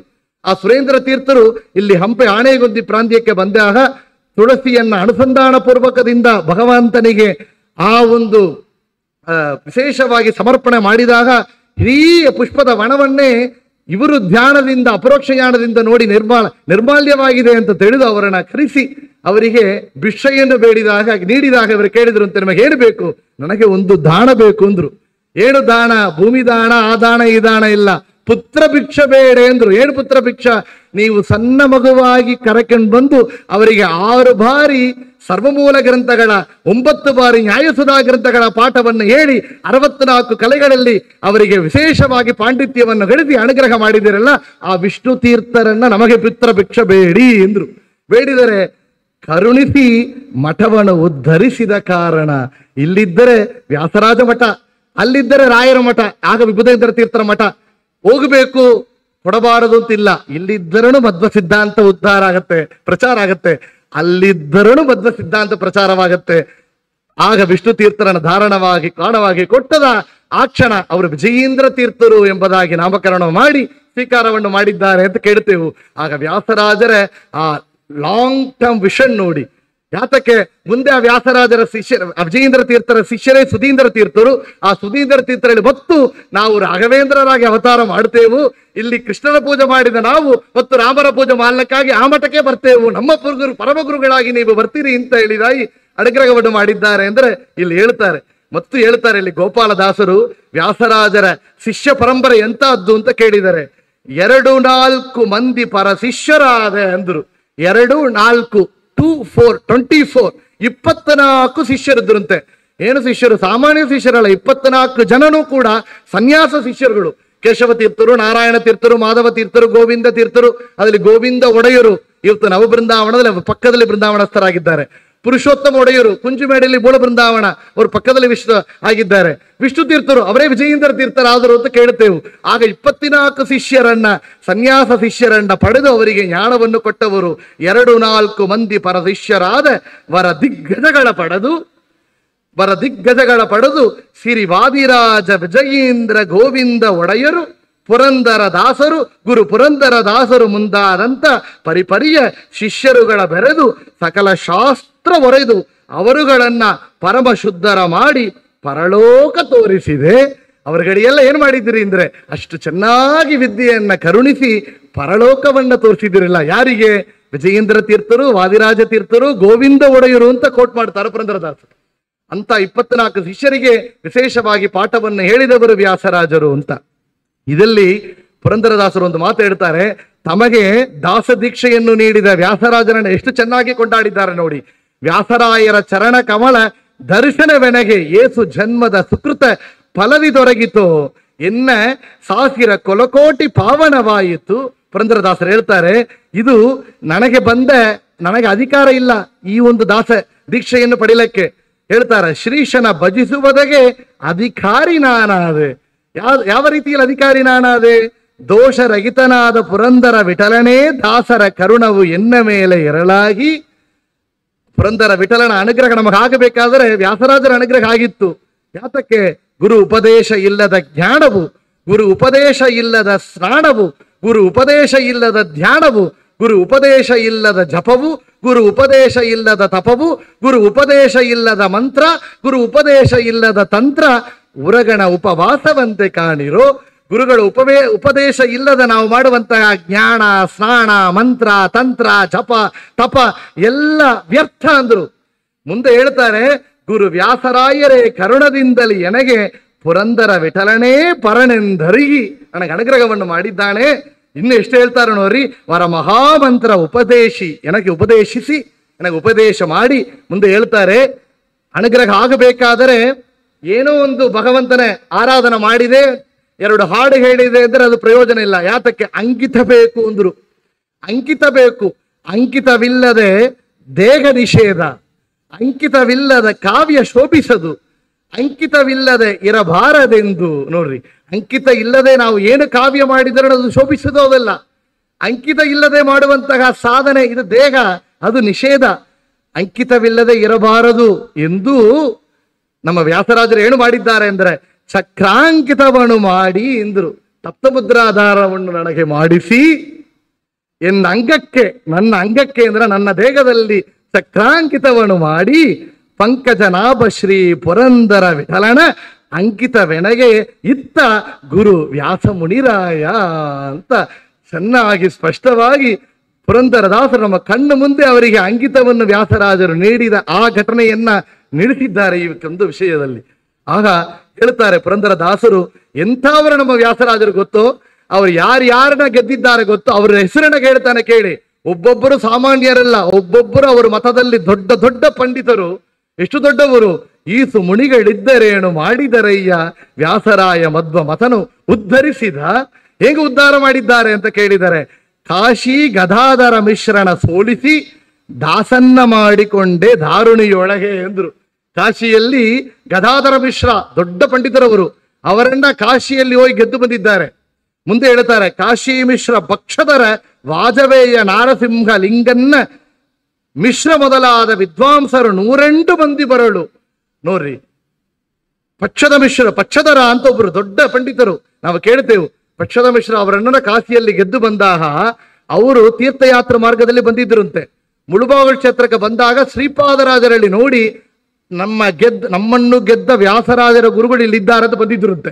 ಬಂದು ಶ್ರೀಪಾದರಾಜರು ಹೇಳಿದಿರುತ್ತೆ, ನಮ್ಮನ್ನ ಗೆದ್ದ ವ್ಯಾಸರಾಜರು ನಿಮ್ಮ ಶಿಷ್ಯರು ಅಂತ ನಾ ಅರಿತು ಇಲ್ಲಿ ಬಂದಿದ್ದಾನೆ, ಅವರ ಗುರು ಯಾರದ್ದು ನೋಡಬೇಕು ಅಂತ ಬಂದಿದ್ದಾನೆ ಅಂತ ಬಂದಿದ್ರಂತೆ. ನೋಡ್ರಿ, ಗುರುಗಳಿಗೆ ಯಾವ ರೀತಿಯಲ್ಲಿ ಸಂತೋಷ ಆಗತ್ತೆ ಅಂದರೆ, ತಮ್ಮ ಶಿಷ್ಯನ ಬಗ್ಗೆ ನಾವು ಹೊಗಳಿದರೆ ಸಂತೋಷ ಇಲ್ಲ. ಅವರು ಹೇಳಿದರು, ಸಾಶಿರ ಜಗುವಯುಳ್ಳ ಶೇಷನೇ ಕೊಂಡಾಡಬೇಕು ಅಂತ. ಆದರೆ ಅವರು ಕೊಂಡಾಡ ಯಾರು? ಪಕ್ಷದ ಶಿಷ್ಯರು ಕಾಶಿಯಿಂದ ಬಂದು ತಮ್ಮ ಶಿಷ್ಯರನ್ನ ಕೊಂಡಾಡುತ್ತಾರಲ್ಲ, ಅದನ್ನ ಹೆಮ್ಮೆಯಿಂದ ನೋಡಿ ಹೇಳ್ತಾರೆ, 108 ಮಂದಿ ಬರಲು, ವಿದ್ವಾಂಸರು 108 ಮಂದಿ ಬರಲು, ದೊಡ್ಡ ದೊಡ್ಡ ಅದ್ವೈತ ಇತ್ಯಾದಿ ಪಂಡಿತರೆಲ್ಲ ಬಂದರನು ಕೂಡ ಜಯಿಸಿದೆ ಜಯಪತ್ರವನ್ನು ಕೊಂಡು ಮೆರೆದೆ ವಾಸುದೇವ ಗೋಪಾಲ ಕೃಷ್ಣನಿಗೆ ವಿಭೂಷಣವನ ಮಾಡಿ ಹಾಕಿಸಿದೆ. ಒಬ್ಬೊಬ್ಬರನ್ನ ಗೆದ್ದಾಗ ಏನು ಮಾಡಿದ್ರು ಅಂದ್ರೆ, ಆ ಜಯಪತ್ರಿಕೆಯನ್ನು ಚೆನ್ನಾಗಿ ತಕೊಂಡು ಬಂದು ಗುರುಗಳ ಪಾದಾರದಲ್ಲಿ ಸಮರ್ಪಣೆ ಮಾಡ್ತಾ ಇದ್ರು. ಅದಕ್ಕಮಲ ಏನ್ ಮಾಡ್ತಾ ಇದ್ರು, ಮುಖ್ಯವಾಗಿ ಏನು ಮಾಡಿದರು ಅಂದ್ರೆ, ಗೋಪಾಲ ಕೃಷ್ಣನಿಗೆ ವಿಭೂಷಣವನೆ ಮಾಡಿ, ಅದುವೇ ಭೂಷಣ. ಭೂಷಣಕ್ಕೆ ಭೂಷಣ, ಇದು ಭೂಷಣ ಅಂತ ಶ್ರೀಪಾದರಾಜರು ಹೇಳಿದ್ದಾರೆ. ಇಲ್ಲಿ ದೊಡ್ಡ ಭೂಷಣ ಏನಂದರೆ, ದುರ್ಮತವನ್ನು ಖಂಡನ ಮಾಡಿ ಗೆದ್ದು ಆ ಜಯಪತ್ರವನ್ನ ಕೃಷ್ಣನಿಗೆ ಭೂಷಣವಾಗಿ ಅಲಂಕಾರ ಮಾಡಿದಿರುತ್ತೆ, ಗೋಪಾಲ ಕೃಷ್ಣನಿಗೆ ಅಂತ ಚೆನ್ನಾಗಿ ಪುರಂದರದಾಸರು ಈ ಕೃತಿಗಳಲ್ಲಿ ಕೊಂಡಾಡಿದ್ದಾರೆ.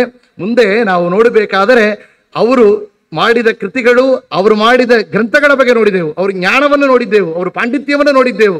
ಅವರು ಮಾಡಿದ ಕೃತಿಗಳು ಅಂತ ಕೇಳಿದರೆ ಎಷ್ಟೊಂದು ಕೃತಿಗಳು. ಶ್ರೀಕೃಷ್ಣ ಮುದ್ರೆಯಲ್ಲಿ ನಾವು ಕೇಳ್ತೇವೆ, ತಾಯಲ್ಲಿ ತಾಯಿಗೆ ಬಾಯಲ್ಲಿ ಜಗವನ್ನೇ ತೋರಿದ ಜಗದೋದ್ಧಾರಕ ನಮ್ಮ ಉಡುಪಿ ಶ್ರೀ ಕೃಷ್ಣ ಕೃಷ್ಣಾನಿ ಬೇಗನೆ ಬಾರೋ. ಶ್ರೀಕೃಷ್ಣ ಮುದ್ರೆಯಲ್ಲಿ ಅಂತಂತಹ ಕೃತಿಗಳು ಕೇಳ್ತೇವೆ. ರಂಗ ಬಂದ ಬೃಂದಾವನದಲ್ಲಿ ನಿಂತ, ಎಷ್ಟು ಒಳ್ಳೆ ಆ ರಂಗನನ್ನ ಕಣ್ಣು ಮುಂದಾಗಿ ನಮಗೆ ತೋರಿಸಿಕೊಟ್ಟವರು ವ್ಯಾಸರಾಜರು. ಸಂಘವಾಗಲಿ ಸಾಧು ಸಂಘವಾಗಲಿ, ಸಂಘದಿಂದ ಲಿಂಗದೇಹ ಭಂಗವಾಗಲಿ ಅಂತ ಸಾಧು ಸಜ್ಜನರ ಸಂಘ ಮುಖ್ಯ ಅಂತ ಕೃತಿಗಳಲ್ಲಿ ತೋರಿಸಿಕೊಟ್ಟಿದ್ದಾರೆ. ಇನ್ನು ಎಷ್ಟು ಕಲಿಯುಗದಲ್ಲಿ ಹರಿನಾಮವನ್ನೇ ಹೇಳಬೇಕು. ಕೃಷ್ಣ ಕೃಷ್ಣ ಕೃಷ್ಣ ಎಂದು 3 ಬಾರಿ ನೆನೆಯಿರೋ, ಸಂತುಷ್ಟವಾಗಿ ಮುಕುತಿ ಕೊಟ್ಟು ಮಿಕ್ಕ ಭಾರ ಹೊರುವನೋ. ಕೃಷ್ಣ ಕೃಷ್ಣ ಕೃಷ್ಣ ಎಂದು 3 ಬಾರಿ ನೆನೆಯಿರೋ. ಕೃಷ್ಣ ಕೃಷ್ಣ ಕೃಷ್ಣ ಎಂದು ಆ ಕಲಿಯುಗದಲ್ಲಿ ಹರಿನಾಮ ನೆನೆದರೆ ಕುಲಕೋಟಿ ಉದ್ಧರಿಸುವಂತ ಒಂದು ಪುರಂದರದಾಸರು ಹೇಳ್ತಾರೆಯೋ ಆ ಮಾತನ್ನ ಇಲ್ಲಿ ಅವರ ಗುರುಗಳಾದ ವ್ಯಾಸರಾಜರು ನಮಗೆ ತೋರಿಸಿಕೊಟ್ಟಿದ್ದಾರೆ. ತಮ್ಮ ಗುರುಗಳಾದ ವಿದ್ಯಾಗುರುಗಳನ್ನ ಕೊಂಡಾಡ್ತಾರೆ. ಮಗಿಮೆ ಸಾಳದೆ, ಇಷ್ಟು ಮಗಿಮೆ ಸಾಳದೆ ಶ್ರೀಪಾದರಾಜರಣ ವಿಶೇಷವಾಗಿ ಕೊಂಡಾಡಿದ್ದಾರೆ ಅಂತ ವಿಷಯವಾಗಿ ಗೋಪಾಲದಾಸರಲ್ಲಿ ಹೇಳ್ತಾರೆ. ನಮ್ಮ ಗುರುಗಳಾದ ವ್ಯಾಸರಾಜರು ಶ್ರೀಕೃಷ್ಣ ಮುದ್ರೆಯಿಂದ ಕೃತಿಗಳನ್ನು ಮಾಡಿದ್ದಾರೆ. ಇದಕ್ಕೆ ನಮಗೆ ಎಲ್ಲಿ ಎಷ್ಟೋ ಕೃತಿಗಳನ್ನು ನೋಡ್ತೇವೆ. ದಾಸರೆಲ್ಲ ಹೇಳಿದ್ದಾರೆಯಾ? ದಾಸರು ಕಂಡ ವ್ಯಾಸರಾಜರಲ್ಲಿ ನಾವು ನೋಡಬಹುದಾ ಅಂತ ಕೇಳಿದರೆ ಗೋಪಾಲದಾಸರು ಸ್ಪಷ್ಟವಾಗಿ ಹೇಳ್ತಾರೆ. ದಾನ ಮಾನವು ವ್ಯಾಖ್ಯಾನ ಸುಳಾದಿಗಳ ಗಾನ ಸಂಭ್ರಮದಿಂದಲೇ ನಾನಾ ಪರಿಯಲಿ ಶ್ರೀಕೃಷ್ಣನ ಮೆಚ್ಚಿಸಿ ಎಂದ್ರು. ಏನೇನು ಮಾಡಿದ್ದಾರೆ? ಸುಳಾದಿಗಳ ಗಾನ ಸಂಭ್ರಮದಿಂದಲೇ, ಸುಳಾದಿಗಳು, ಉಹಾಭೋಗಗಳು, ಕೃತಿಗಳು ಇತ್ಯಾದಿಗಳನ್ನ ಕನ್ನಡದಲ್ಲಿ ಶ್ರೀಕೃಷ್ಣ ಮುದ್ರೆಯಿಂದ ಮಾಡಿ ಶ್ರೀಕೃಷ್ಣನ ಮೆಚ್ಚಿಸಿ. ನಮ್ಮ ಗೋಪಾಲದಾಸರು ಚೆನ್ನಾಗಿ ಹೇಳ್ತಾರೆ, ಶ್ರೀಕೃಷ್ಣನ ಮೆಚ್ಚಿಸಿದ್ದಾರೆ ಅಂತ ವ್ಯಾಸರಾಜರು ದೊಡ್ಡ ದೊಡ್ಡ ತಾತ್ಪರ್ಯ ಚಂದ್ರಿಕಾ, ನ್ಯಾಯಾಮೃತ, ತರ್ಕತಾಂಡವ ಗ್ರಂಥಗಳು ಒಂದು ಬಗೆ. ಇನ್ನೊಂದು ಬಗೆ ನೋಡಿದರೆ ಶ್ರೀಕೃಷ್ಣ ಮುದ್ರೆಯಿಂದ ಪಾಮರರಿಗೂ ಆ ಭಕ್ತಿಯನ್ನು ಮುಟ್ಟಿಸಿದವರು ವ್ಯಾಸರಾಜರು. ಹೆಂಗೆ ಮೈ ವ್ಯಾಧಿಯಿಂದ ಮಲಗಿಬವರಿಗೆ ಜೀರ್ಣ ಆಗೋದಿಲ್ಲ ಅನ್ನಪಾನಾದಿಗಳು, ಏನ್ ಮಾಡ್ತೇವೆ ಏನೋ ಕಂಚಿಯನ್ನು ಕೊಡ್ತೇವೆ. ಅದನ್ನು ಸಾಧ್ಯ ಇಲ್ಲ ಅಂದ್ರೆ ವಿಟಮಿನ್ ಡಿಫಿಷಿಯನ್ಸಿ, ಎ ವಿಟಮಿನ್ ಅಂದ್ರೆ ಆಪಲ್ ಕೊಡಿ, ಸಿ ವಿಟಮಿನ್ ಅಂದ್ರೆ ಆರೆಂಜ್ ಕೊಡಿ, ಅದೆಲ್ಲ ಸಾಧ್ಯ ಇಲ್ಲ. ಒಂದು ಜೀರ್ಣ ಮಾಡಿ ಏತ್ ವಿಟಮಿನ್ ಬರೋದು, ಎ ವಿಟಮಿನ್ ಟ್ಯಾಬ್ಲೆಟ್ ಕೊಟ್ಟು ಬಿಡ್ತೇವೆ. ಇಲ್ಲ ಮಲ್ಟಿವಿಟಮಿನ್ ಡಿಫಿಷಿಯನ್ಸಿ ಅಂದ್ರೆ ಒಂದೇ ಮಲ್ಟಿವಿಟಮಿನ್ ಟ್ಯಾಬ್ಲೆಟ್ ಕೊಡ್ತೇವೆ. ಆ ರೀತಿಯಲ್ಲಿ ಸಕಲ ವೇದ ಶಾಸ್ತ್ರ ಸರ್ವಮೂಲ ಗ್ರಂಥಗಳ ಟೀಕಾ ಟಿಪ್ಪಣಿ ಗ್ರಂಥಗಳ ಸಾರವನ್ನ ಒಂದೇ ಮಲ್ಟಿವಿಟಮಿನ್ ಟ್ಯಾಬ್ಲೆಟ್ ಶ್ರೀಕೃಷ್ಣ ಮುದ್ರೆಯಿಂದ ನಮಗೆ ಕರುಣಿಸಿದವರು ವ್ಯಾಸರಾಜರು ಅಂತ ನೋಡ್ತೇವೆ. ಗೀತಾ ಸಾರವನ್ನ ಕನ್ನಡದಲ್ಲಿ, ಕೃಷ್ಣ ಪಾರಿಜಾತ ಎಂಬ ಗ್ರಂಥವನ್ನ ಕನ್ನಡದಲ್ಲಿ, ಈ ರೀತಿಯಲ್ಲಿ ಅಷ್ಟಷ್ಟು ಕೃತಿಗಳನ್ನ ಹರಿದಾಸರು ಕಂಡ ವ್ಯಾಸರಾಜರು ಅಂತ ನೋಡಿದರೆ ಇಷ್ಟನ್ನು ನೋಡಬಹುದು. ಏನೆಂದು ನೋಡಿದ್ದೇವೆ ನಾವು? ವ್ಯಾಸರಾಜರ ಜನನ ಪೂರ್ವಾಶ್ರಮದಲ್ಲಿ ಅವರು ಶ್ರೀಪಾದರಾಜ ಅವರಿಗೆ ಬ್ರಹ್ಮಣ್ಯ ತೀರ್ಥರು ಮಾಡಿದಂತಹ ಉಪನಯನ, ಸನ್ಯಾಸಾಶ್ರಮ ಮತ್ತು ಶ್ರೀಪಾದರಾಜರ ವಿದ್ಯಾಭ್ಯಾಸ, ಆ ವಿದ್ಯಾಭ್ಯಾಸ ಮಾಡಿದ ಕಾಲದಲ್ಲಿ ನಡೆದ ಘಟನೆಗಳು, ಅವರ ಪಾಂಡಿತ್ಯ, ಅವರು ಮಾಡಿದ ಗ್ರಂಥಗಳು, ಅವರು ಶ್ರೀಕೃಷ್ಣ ಮುದ್ರೆಯಲ್ಲಿ ರಚಿಸಿದ ಕೃತಿಗಳು, ಇದರ ಬಗ್ಗೆ ನೋಡಿದರೆ ಮುಂದೆ ಅವರು ಮಾಡಿದ ದೊಡ್ಡ ಕಾರ್ಯಗಳು ಅಂದ್ರೆ ಇನ್ನು 2 ಕಾರ್ಯಗಳನ್ನು ಹೇಳ್ತೇವೆ. ಒಂದು, ಅವರು ಮಾಡಿದ ಪ್ರತಿಷ್ಠೆ. ಅವರು 732 ಮುಖ್ಯ ಪ್ರಾಣ ದೇವರನ್ನ ಪ್ರತಿಷ್ಠೆ ಮಾಡಿದ್ದಾರೆ. ಇದನ್ನ ಕೇಳ್ತೇವೆ.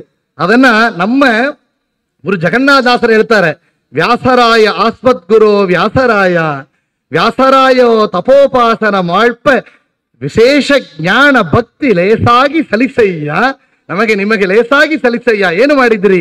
ಚಕ್ರ ತೀರ್ಥದಲ್ಲಿ ಮರ್ಕಟ ಪರಳಂದು ತರ್ಕಿಸಿ ಯಂತ್ರಸ್ಥ ಚಕ್ರದಿ ಬಂಧಿಸಿದೆ. ಚಕ್ರತೀರ್ಥದಲ್ಲಿ ಯಂತ್ರವನ್ನ ನಿರ್ಮಾಣ ಮಾಡಿ ಎಂದ್ರು. ಆ ಯಂತ್ರೋದ್ಧಾರ ಕಣವನ್ನ ಪ್ರತಿಷ್ಠೆ ಮಾಡಿದ್ದೀರಿ ಎಂಬ ವಿಷಯವನ್ನ ಗುರು ಜಗನ್ನಾಥದಾಸರು ತಮ್ಮ ಕೃತಿಯಲ್ಲಿ ಹೇಳ್ತಾರೆ. ಮುಂದೆ ಪ್ರಸನ್ನ ವೆಂಕಟದಾಸರು ತಮ್ಮ ಕೃತಿ ಒಂದು ಮಾಡಿದ್ದಾರೆ, ಕರುಣಾ ವಿಶೇಷವಾಗಿ ಹೇಳ್ತಾರೆ. ಯಂತ್ರೋದ್ಧಾರಕ ಶ್ರೀ ಮುಖ್ಯ ಪ್ರಾಣನ ಸ್ಥಾಪಕನೇ ಅಂತ ಕೊಂಡಾಡ್ತಾರೆ. ಯಂತ್ರೋದ್ಧಾರಕ ಮುಖ್ಯ ಪ್ರಾಣನ ಸ್ಥಾಪಕನೇ ಯಾರು ಅಂದ್ರೆ ವ್ಯಾಸರಾಜರು. ಪ್ರಸನ್ನ ವೆಂಕಟ ಕೃಷ್ಣನ ಭಗುತ ಶ್ರೀಪಾದ ಲೋಲ ತಾಪಹರ ಅಂತ ಪ್ರಸನ್ನ ವೆಂಕಟದಾಸರು ಈ ವಿಷಯವನ್ನು ಹೇಳ್ತಾರೆ. ಮುಂದೆ ನಾವು ಕೇಳುತ್ತೇವೆ ವಿಶೇಷವಾಗಿ ಪ್ರಸನ್ನ ತೀರ್ಥರು ಹೇಳಿದರು ಅಂತ.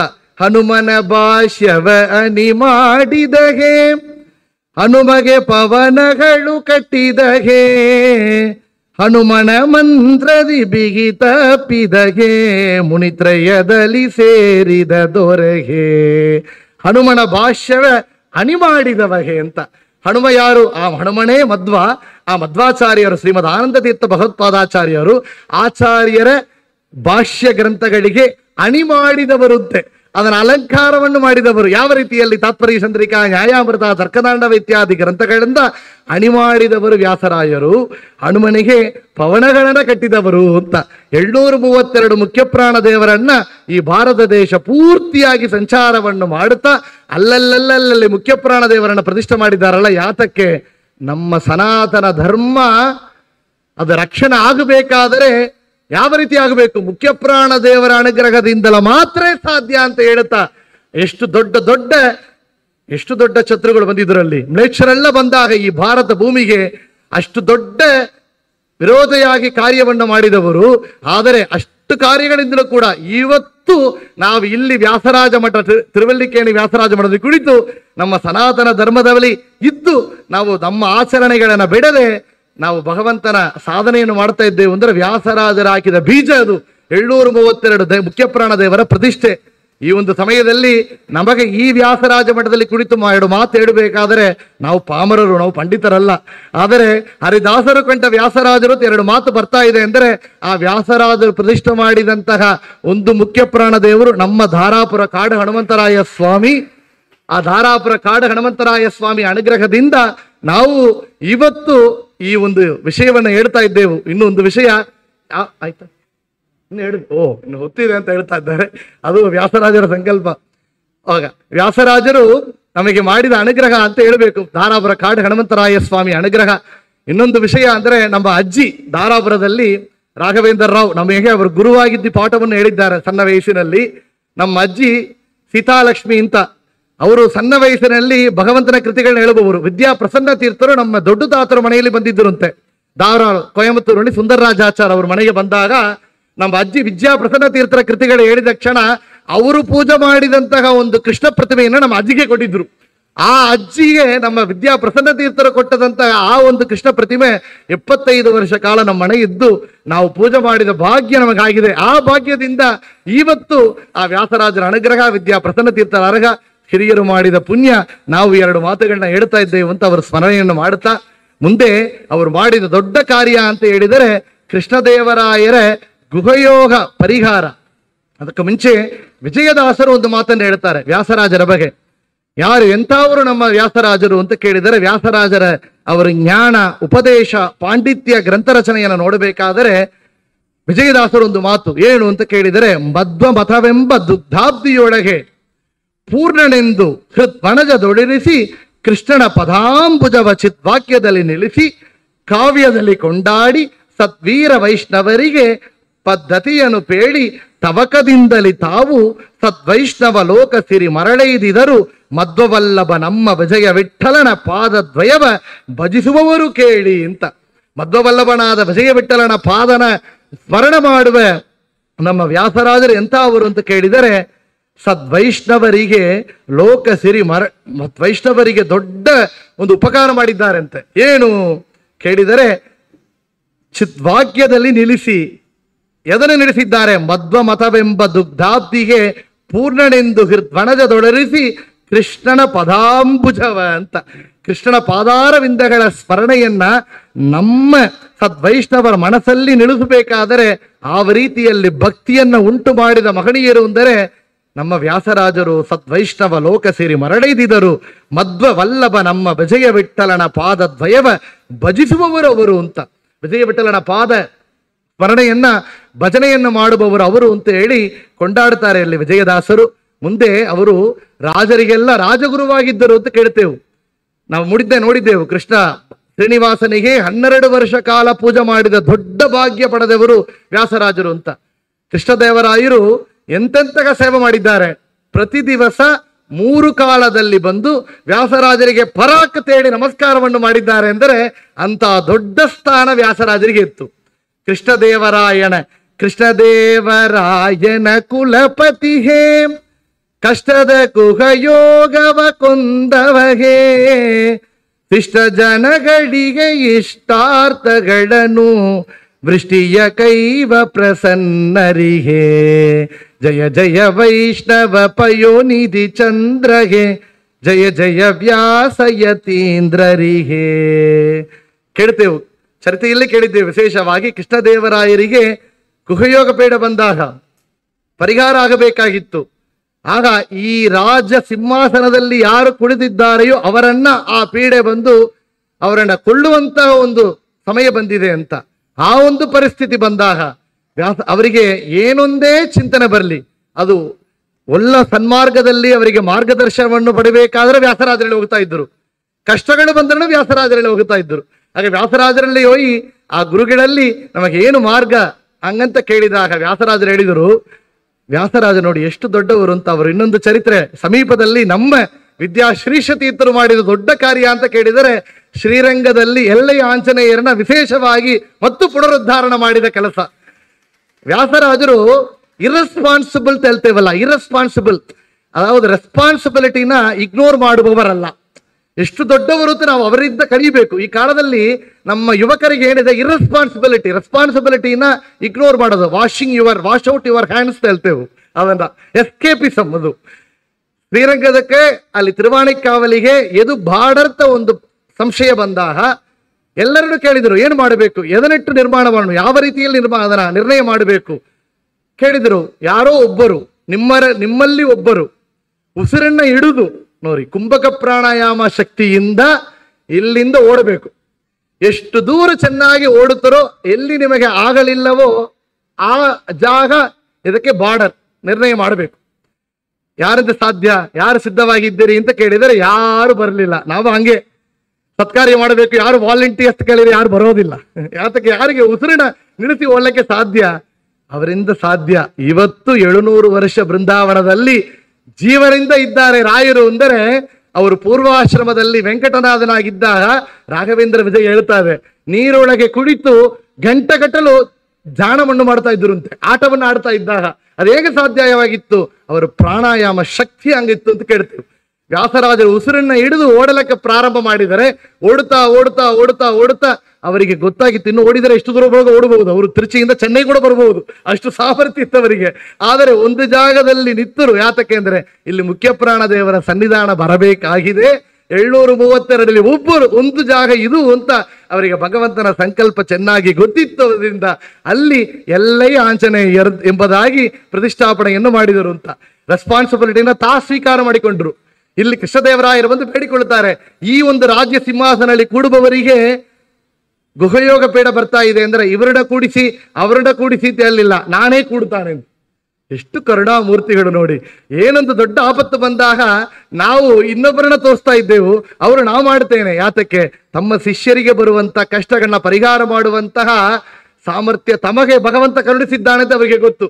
ಆಗ ಆ ಒಂದು ದಿವಸ ಅವರು ವ್ಯಾಸರಾಯ ತೀರ್ಥರಾಗಿದ್ದವರು ವ್ಯಾಸರಾಜ ತೀರ್ಥರಾಗಿ ರಾಜರಾಗಿ ಕುಳಿತು ಅಲ್ಲಿ ಆ ಗುಹಯೋಗ ಪೀಠವನ್ನು ಪರಿಹಾರ ಮಾಡಿ ಮತ್ತು ಕೃಷ್ಣದೇವರಾಯರಿಗೆ ರಾಜ್ಯವನ್ನು ಒಪ್ಪಿಸಿದರು. ನೋಡ್ರಿ, 12 ವರ್ಷ ತಿಪ್ಪದಿಯಲ್ಲಿ ಪೂಜೆ ಮಾಡಬೇಕಾದರೆ ತಿಮ್ಮಪ್ಪನಿಗೆ ನಮಗೆ ಬಿಟ್ಟು ಬರ್ಲಿಕ್ಕೆ ಸಾಧ್ಯ ಇಲ್ಲ. 5 ವರ್ಷ ಟ್ರಸ್ಟಿ ಆಗಿದ್ರೆ ಬರ್ಲಿಕ್ಕೆ ಸಾಧ್ಯ ಇಲ್ಲ, ಮನಸ್ಸು ಬರೋದಿಲ್ಲ, ಈ ಪೋಸ್ಟ್ ನಾನು ಬಿಡೋದಿಲ್ಲ ಅಂತ ಚೆನ್ನಾಗಿ ಗಟ್ಟಿಯಾಗಿ ಇಟ್ಟುಕೊಳ್ತೇವೆ.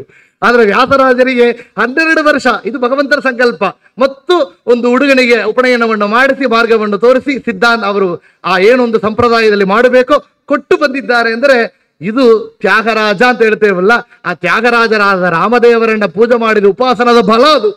ಯಾತಕ್ಕೆ, ಮುಂದೆ ನೋಡಿದೆವು, ಸುರೇಂದ್ರ ತೀರ್ಥರಿಗೆ ಭಿಕ್ಷೆ ಬೇಡಿ ಅಂದ್ರೆ ವಿಷ್ಣು ತೀರ್ಥನ ದಾನವಾಗಿ ಕೊಟ್ಟರು. 12 ವರ್ಷ ಪೂಜೆ ಬಿಟ್ಟು ಆ ಮಗುವಿಗೆ ಮತ್ತು ಸಂಪ್ರದಾಯವನ್ನು ಕೊಟ್ಟು ಬಂದಿದ್ದಾರೆ.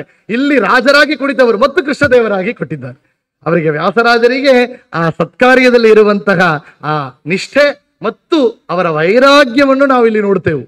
ಶಿಷ್ಯರಲ್ಲಿ ಇರುವಂತಹ ಕಾರುಣ್ಯ ಅವರು ಎಷ್ಟು ತೋರಿಸಿದ್ದಾರೆ ಅಂತ ನೋಡಿದ ಅದೇ ಸಮಯದಲ್ಲಿ ಆ ಸಮಯದಲ್ಲಿ ಅವರು ವೈರಾಗ್ಯವನ್ನು ನೋಡ್ತೇವೆ. ಕೃಷ್ಣದೇವರಾಯನ ಕುಲಪತಿಗೆ ಅಂತೇಳಿ ಪ್ರಸನ್ನತೆ, ಕುಲಪತಿಗೆ ಅವರು ಪರಂಪರೆಯಲ್ಲಿ ಬಂದಿಂದವರಿಗೆ ಕೂಡ ಕುಲಪತಿಯಾಗಿದ್ದು ಅವರು ಅನುಗ್ರಹವನ್ನು ಮಾಡಿದ್ದಾರೆ. ಕಷ್ಟದ ಗುಹಯೋಗವ ಕೊಂದವಗೆ ಶಿಷ್ಟ ಜನಗಳಿಗೆ ಇಷ್ಟಾರ್ಥಗಳನ್ನು ವಿಷ್ಟಿಯ ಕೈವ ಪ್ರಸನ್ನರಿಗೆ ಅಂತ ವಿದ್ಯಾ ಪ್ರಸನ್ನ ತೀರ್ಥರು ಮತ್ತು ತಮ್ಮ ಇನ್ನೊಂದು ಪದದಲ್ಲಿ ಹೇಳ್ತಾರೆ, ಸ್ಮರಿಸೈ ಸತತವು ಸಂಸ್ಮರಿಸೈ ಸತತವು ವರ ಕರ್ನಾಟಕ ಸಿಂಹಾಸನದಲ್ಲಿ ಮರಕತ ಮಣಿಯ ಅಭಿಷೇಕ ಪಡೆದವರು ಅಂತ ಒಂದು ಮಾತು.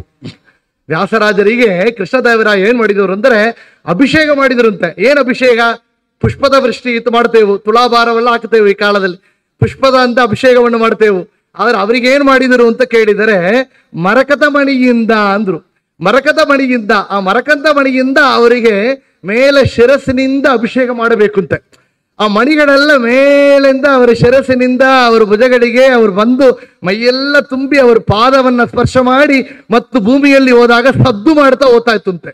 ಆ ಶಬ್ದಗಳು ಏನಾಗಿತ್ತು ಅಂತ ಕೇಳಿದರೆ ದುರ್ವಾದಿಗಳಿಗೆ ಖಂಡನವಾಗಿ ಕಾಣಿಸ್ತಾ ಇತ್ತಂತೆ ಆ ಶಬ್ದಗಳು ಅಂತ ವರ್ಣನೆ ಮಾಡ್ತಾರೆ ಕಾವ್ಯದಿಂದ ಅಂತ ಕೇಳಿದರೆ ವ್ಯಾಸರಾಜರೇ ಆ ಒಂದು ಎಷ್ಟು ಅವ್ರ ಹೊಗಳಿಕೆ, ಅವರ ದಾಸರೆಲ್ಲ ಮಾಡಿದ ಹೊಗಳಿಕೆ, ಅವರಿಗೆ ಕೃಷ್ಣದೇವರಾಯ ಕೊಟ್ಟ ಕವರವನ್ನು ನೋಡಿತೇವು. ವರ ಕರ್ನಾಟಕ ಸಿಂಹಾಸನದಲ್ಲಿ ಮರಕತ ಮನೆಯ ಅಭಿಷೇಕ ಪಡೆದವರು ಉನ್ನತ ಗುಣ ಸುಖ ಚಿನ್ಮಯ ರೂಪ ಪ್ರಸನ್ನ ಶ್ರೀರಾಮನ ಭಕುತವರೇಣ್ಯರ ಅಂತ ಪಟ್ಟಾಭಿರಾಮ ದೇವರನ್ನ ವಿಶೇಷವಾಗಿ ಉನ್ನತ ಗುಣ ಸುಖ ಚಿನ್ಮಯ ರೂಪನಾದ ಅನಂತಾನಂತ ಕಲ್ಯಾಣ ಗುಣಪರಿಪೂರ್ಣ ಸರ್ವದೋಷ ದೂರನಾದ ಆ ರಾಮಚಂದ್ರ ದೇವರ ಪೂಜೆಯನ್ನ ಮಾಡುವವರು ಭಕುತವರೇಣ್ಯರು ಅಂತ ವಿದ್ಯಾ ಪ್ರಸನ್ನ ತೀರ್ಥರು ಇಲ್ಲಿ ಕೊಂಡಾಡ್ತಾ ಇದ್ದಾರೆ.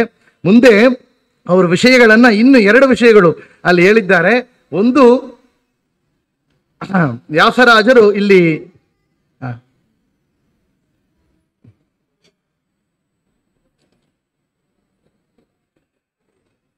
ವ್ಯಾಸರಾಜರ ಬೃಂದಾವನ ಪ್ರವೇಶ ಕಟ್ಟ, ಅದು ನಾವು ಖಂಡಿತವಾಗಿ ನೋಡಬೇಕು. ವ್ಯಾಸರಾಜರ ಬೃಂದಾವನ ಪ್ರವೇಶ ಅಂತ ಕೇಳಿದರೆ ಅವರ ಚರಿತ್ರೆಯಲ್ಲಿ ಕೇಳುತ್ತೇವು.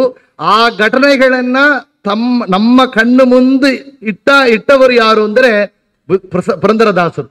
ವ್ಯಾಸರಾಜರ ಬೃಂದಾವನಸ್ಥರಾಗಿ ಅವರು ಬೃಂದಾವನ ಪ್ರತಿಷ್ಠಾಪನಾ ಆದ ಆ ಒಂದು ಸಮಯ ಅಂತ ಕೇಳಿದರೆ ಆ ಸಮಯದಲ್ಲಿ ಅವರ ಶಿಷ್ಯರಾಗಿ ಶ್ರೀನಿವಾಸ ತೀರ್ಥರು ವ್ಯಾಸರಾಜರ ಶಿಷ್ಯರು. ಪೂರ್ವಾಶ್ರಮದಲ್ಲಿ ಅವರು ಅಕ್ಕನ ಮಹ ಅಂತ ಕೇಳುತ್ತೇವೆ, ತಂಗಿಯ ಮಹ ಅಂತ ಹೇಳೋದು ಉಂಟು, ಅಕ್ಕನ ಮಹ ಅಂತ ಹೇಳ್ತಾರೆ. ಅವರು ಶ್ರೀನಿವಾಸ ತೀರ್ಥರು. ಇವತ್ತು ವ್ಯಾಸರಾಜರ ಬೃಂದಾವನ ಪಕ್ಕದಲ್ಲೇ ಇವರು ಬೃಂದಾವನ ಇದೆ. ಅವರ ಶಿಷ್ಯರಾದ ರಾಮತೀರ್ಥರ ಬೃಂದಾವನ ಇದೆ ನವಬೃಂದಾವನದಲ್ಲಿ ಮಧ್ಯದಲ್ಲಿ ಇವರು ಬೃಂದಾವನಸ್ಥರಾದರು ಅಂತ. ಈ ಒಂದು ವಿಷಯ ನೋಡಿದರೆ ವ್ಯಾಸರಾಜರ ಅಪರೋಕ್ಷ ಜ್ಞಾನ ಎಷ್ಟು ಚೆನ್ನಾಗಿದೆ ನೋಡಿ. ಅವರು ಪೂರ್ವಾವತಾರದಲ್ಲಿ ಪ್ರಹ್ಲಾದರಾಜರಾಗಿದ್ದಾಗ ತುಂಕಾತೀರದಲ್ಲಿ ನರಸಿಂಹದೇವರ ಪ್ರತಿಷ್ಠೆ ಮಾಡಿದವರು. ನರಸಿಂಹ ಸಾಲಿಗ್ರಾಮಕ್ಕೆ ಅಭಿಷೇಕವನ್ನು ಮಾಡಿ ಪೂಜೆ ಮಾಡಿದ್ದಾರೆ ಅಂತ ಕೇಳುತ್ತೇವೆ. ಮತ್ತು ವ್ಯಾಸರಾಜರಾಗಿದ್ದಾಗ ತುಂಗಾತೀರದಲ್ಲಿಯೇ ಬೃಂದಾವನಸ್ಥರಾಗಿದ್ದಾರೆ. ಅವರೇ ಮತ್ತು ರಾಯರಾಗಿ ಅವತಾರ ಮಾಡಿದಾಗ ತುಂಗಾತೀರದಲ್ಲಿ ಮಂತ್ರಾಲಯದಲ್ಲಿ ಈ ಭೂಮಿ ಬೇಕು ಅಂತ ಅಲ್ಲಿ ನಾವು ಕೇಳಿ ತಕೊಂಡಿದ್ದಾರೆ ಮುಸಲ್ಮಾನ್ ರಾಜನಲ್ಲಿ ಅಂತ. ಆ ತುಂಗಾತೀರದಲ್ಲಿ ಆ ನವಬೃಂದಾವನ ಮಧ್ಯದಲ್ಲಿ ಬೃಂದಾವನಸ್ಥರಾಗಿದ್ದಾರೆ. ಬೃಂದಾವನಸ್ಥರಾಗಬೇಕಾದರೆ ಅವರು ಬೃಂದಾವನಕ್ಕೆ ಈ ಪಕ್ಕ ಅವರಿಗೆ ಪೂರ್ವ ಇದ್ದ ಜ್ಞಾನಿಗಳು ಯಾರು ಪದ್ಮನಾಭ ತೀರ್ಥರು ಅಂತ ಜ್ಞಾನಿಗಳು ಅವರೆಲ್ಲ ಬೃಂದಾವನಸ್ಥರಾಗಿದ್ದಾರೆ. ಇವರಿಗೆ ಆಮೇಲೆ ಬೃಂದಾವನಸ್ಥರಾದ ಶ್ರೀನಿವಾಸ ತೀರ್ಥರು, ರಾಮತೀರ್ಥರು, ಸುಧೀಂದ್ರ ತೀರ್ಥರೆಲ್ಲ ಈ ಕಡೆ ಬೃಂದಾವನಸ್ಥರಾಗಿದ್ದಾರೆ. ಮಧ್ಯದಲ್ಲಿ ಅವತಾರತ್ರಯ ಹನುಮಂತನನ್ನ ನೋಡುತ್ತಾ ಧ್ಯಾನವನ್ನು ಮಾಡುತ್ತಾ ಬೃಂದಾವನಸ್ಥರಾಗಿದ್ದಾರೆ. ಬೃಂದಾವನ ಆಗಬೇಕಾದರೆ ಯಾವ ರೀತಿಯಲ್ಲಿ ನಡೆಯಿತು, ಆ ಘಟನೆಗಳು ಹೆಂಗಿತ್ತು ಹಂಗಂತ ಕೇಳಿದರೆ ಪುರಂದರದಾಸರು ಒಂದು ಕೃತಿಯನ್ನು ಮಾಡಿದ್ದಾರೆ, ಚಿತ್ತೈಸಿದ ವ್ಯಾಸರಾಯ ಅಂತ. ಚಿತ್ತೈಸಿದ ವ್ಯಾಸರಾಯ ಚಿತ್ತ ಜನಯ್ಯನ ಸಭೆಗೆ ಅಂತ. ಯಾರು ಚಿತ್ತ ಜನಯ್ಯ ಅಂದರೆ ವೈಕುಂಠನಾಥ ಶ್ರೀಪತಿಯ ಸಭೆಗೆ ಚಿತ್ತೈಸಿದ ವ್ಯಾಸರಾಯ. ಆ ಸಮಯದಲ್ಲಿ ಹೆಂಗಿತ್ತು, ನಿತ್ಯ ಮುತ್ತೈದರೆಲ್ಲ ಎತ್ತಿದರೂ ಆರತಿಯ ಅಂತ. ಮುತ್ತೈದರೆಲ್ಲ ಆರತಿಯನ್ನ ಎತ್ತುತ್ತಾ ಇದ್ದರು. ಹೇಮಮಯವಾದ ದಿವ್ಯ ವಿಮಾನವನ್ನೇ ಏರಿ ಸ್ವಾಮಿ ವ್ಯಾಸರಾಯ ಹೊರಟ ಪ್ರೇಮದಿ ಹರಿಪುರಕ್ಕೆ. ಅವರು ಎಲ್ಲಿ ಹೋಗಿದ್ದಾರೆ ಗೊತ್ತೋ, ಹೇಮಮಯವಾದ ವಿಮಾನವನ್ನೇ ಏರಿ ಎಂದ್ರು. ವಿಮಾನ ಬಂದಿತ್ತಂತೆ. ಆ ವಿಮಾನ ಬರಬೇಕಾದ್ರೆ ಸುದ್ದಿದ್ದ ವಾತಾವರಣ ಹೆಂಗಿತ್ತು, ಸಾಧು ವಿಪ್ರ ಜನರೆಲ್ಲ ವೇದ ಘೋಷಣೆಯೇ ಮಾಡೆ ನಾದವುಳ್ಳ ನಗಾರಿಯು ಭೇದಿಸಿತು 4 ದಿಕ್ಕು. ಎಲ್ಲ ಪಂಡಿತರೆಲ್ಲ ವೇದ ಶಾಸ್ತ್ರಗಳನ್ನ ಅಧ್ಯಯನ ಮಾಡ್ತಾ ಇದ್ರು.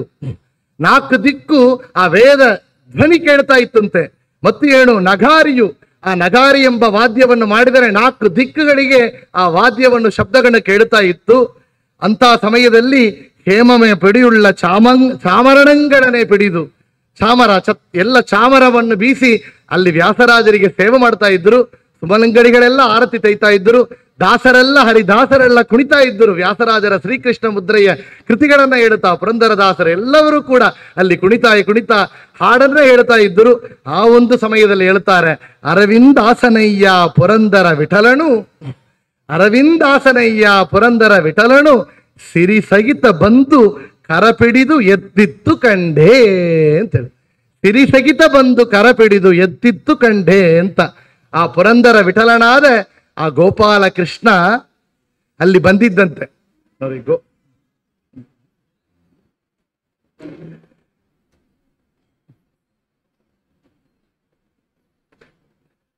ಪೇಜಾವರ ಶ್ರೀಗಳು ಇಲ್ಲಿ ಆಗಮಿಸಿದ್ದಾರೆ. ಎಲ್ಲ ಎದ್ದು ಅವರಿಗೆ ನಮಸ್ಕಾರವನ್ನು ಮಾಡಬೇಕು ಅಂತ ಕೇಳಿಕೊಳ್ಳುತ್ತೇವೆ.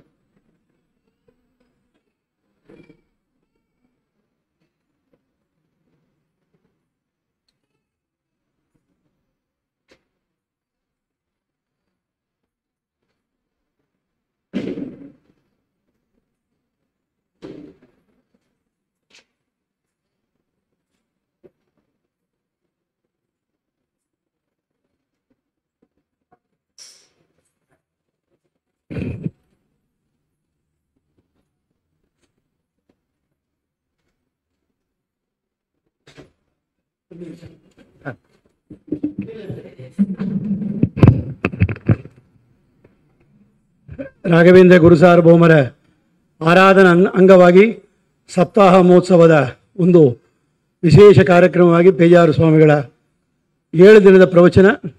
ಇವತ್ತು ಜತಿಲಯ ಅವರಿಂದ ನೃತ್ಯ ಸೇವೆ ಆಗ್ತಾ ಇದೆ. ಇನ್ನು ಒಂದು ಹಾಡು ಅವರು ನೃತ್ಯ ಮಾಡ್ತಾರೆ. ತದನಂತರ ಲಕ್ಷ್ಮೀಪತಿ ರಾಜ ಒಂದು 5 ನಿಮಿಷ ಪ್ರವಚನ ಮಾಡ್ತಾರೆ. ತತ್ಪೂರ್ವದಲ್ಲಿ ನಮ್ಮ ಮಠದ ದಿವಾಣರು ಡಾಕ್ಟರ್ ಎ ಪಿ ವಿಜೇಂದ್ರಾಚಾರ್ಯ ಸ್ವಾಮಿಗಳಿಗೂ ಮತ್ತು ಆ ಅಕಾಡೆಮಿಯವರಿಗೂ ಸ್ವಾಗತ ಹೇಳಬೇಕಾಗಿ ಪ್ರಾರ್ಥನೆ. ಶ್ರೀ ಗುರುಭ್ಯೋ ನಮಃ. ಆಪಾದಮೌಳಿ ಪರ್ಯಂತಂ ಗುರುಣಾಮಾಕೃತಿಂ ಸ್ಮರೇತ್ ತೇನ ವಿಘ್ನಾಃ ಪ್ರಣಶ್ಯಂತಿ ಸಿದ್ಧಂತಿ ಚ ಮನೋರಥಾಃ.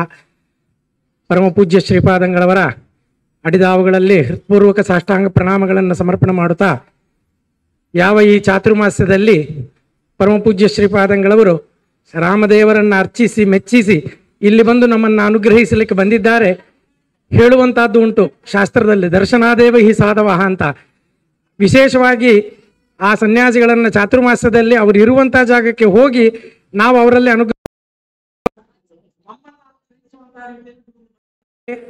ಈ ಚಾತುರ್ಮಾಸ್ಯ ವ್ರತದಲ್ಲಿ ಈ 1 ವಾರ ಕಾಲ ಸಪ್ತೋತ್ಸವ, ರಾಯರ ಆರಾಧನಾ ಸಪ್ತೋತ್ಸವ ಮಹಾಕಾಲದಲ್ಲಿ ಗುರುಗಳು ನಮ್ಮ ಗುರುಗಳ ಆದೇಶ ಮೂಲಕ 1 ವಾರ ದಿವಸ ಇಲ್ಲಿ ಪ್ರವಚನವನ್ನು ಮಾಡಲಿಕ್ಕಿದ್ದಾರೆ ಅಂತ ಗುರುಗಳಿಗೆ ಸ್ವಾಗತವನ್ನು ಕೋರ್ತಾ, ಪ್ರತಿ ದಿವಸವೂ ನೃತ್ಯ ಮತ್ತು ಭಾಷಣೆಯನ್ನು ನೀಡತಕ್ಕಂಥ ಪಂಡಿತರು ಎಲ್ಲರಿಗೂ ಕೂಡ ಮಠದ ಪರವಾಗಿ ಸ್ವಾಗತವನ್ನು ಕೋರ್ತಾಗಿ ನಿಮ್ಮ ಎಲ್ಲರಿಗೂ ಅಭಿವಂದನೆಯನ್ನ ಸಮರ್ಪಿಸುತ್ತಾ ಸ್ವಾಗತ ಕೋರ್ತಾ ಇದ್ದೇನೆ. ಶ್ರೀಕೃಷ್ಣ ಅರ್ಪಣ.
ಶ್ರೀಪಾದಂಗಳವರ ಪದಾರವಿಂದಗಳಲ್ಲಿ ನಮ್ಮ ಅನಂತಕೋಟಿ ನಮಸ್ಕಾರಗಳನ್ನ ಸೇವಿಸುತ್ತಾ ಇವತ್ತಿನ ದಿವಸ ಈ ಒಂದು ಹರಿದಾಸರು ಕಂಡ ವ್ಯಾಸರಾಜರು ಎಂಬುದಾಗಿ ಈ ಒಂದು ಸಣ್ಣ ಪ್ರವಚನವನ್ನ ಶ್ರೀಪಾದಗಳ ಅನುಗ್ರಹದಿಂದ ಎರಡು ಮಾತುಗಳನ್ನ ಹೇಳ್ತಾ ಇದ್ದೆವು. ವ್ಯಾಸರಾಜರು ನಮ್ಮ ಈ ತಿರುವಲ್ಲಿಕೇಣಿಯ ವ್ಯಾಸರಾಜ ಮಠದಲ್ಲಿ ವಿಶೇಷವಾದ ಒಂದು ಸನ್ನಿಧಾನ. ಈ ಒಂದು ಸನ್ನಿಧಾನದಲ್ಲಿ ವ್ಯಾಸರಾಜರನ್ನ ಅವರು ಸಮಕಾಲದಲ್ಲಿ ಅವರಿಗೆ ವಿದ್ಯಾಶಿಷ್ಯರಾಗಿದ್ದ ವಿಜಯೇಂದ್ರ ತೀರ್ಥರು, ವಾದಿರಾಜರ ತೀರ್ಥರು, ಪುರಂದರದಾಸರು, ಕನಕದಾಸರು ಮತ್ತು 24 ಸನ್ಯಾಸಿ ಶಿಷ್ಯರವರೆಲ್ಲ ಕೂಡ ಕೊಂಡಾಡಿದ್ದಾರೆ. ಮತ್ತು ಅವರಿಗೆ ಹಿಂದೆ ಬಂದಿರುವಂತಹ ವಿಜಯದಾಸರು, ಗೋಪಾಲದಾಸರು, ಜಗನ್ನಾಥದಾಸರು ಇತ್ಯಾದಿ ಎಲ್ಲ ದಾಸರುಗಳು ಕೂಡ, ಪ್ರಸನ್ನ ವೆಂಕಟದಾಸರು, ನಮ್ಮ ಆ ಪರಂಪರೆಯಲ್ಲಿ ಬಂದಂತಹ ವಿದ್ಯಾ ರತ್ನಾಕರ ತೀರ್ಥರು, ವಿದ್ಯಾ ಪ್ರಸನ್ನ ತೀರ್ಥರು ಎಲ್ಲರೂ ಕೂಡ ವ್ಯಾಸರಾಜರ ಅವರ ಚರಿತ್ರೆಯನ್ನ, ಮಹಿಮೆಗಳನ್ನ, ಅವರ ಪಾಂಡಿತ್ಯವನ್ನ, ಗ್ರಂಥಗಳನ್ನ ಕೊಂಡಾಡಿದ್ದಾರೆ ಎಂಬುದಾಗಿ ನಾವು ನೋಡ್ತಾ ಇದ್ದೆವು.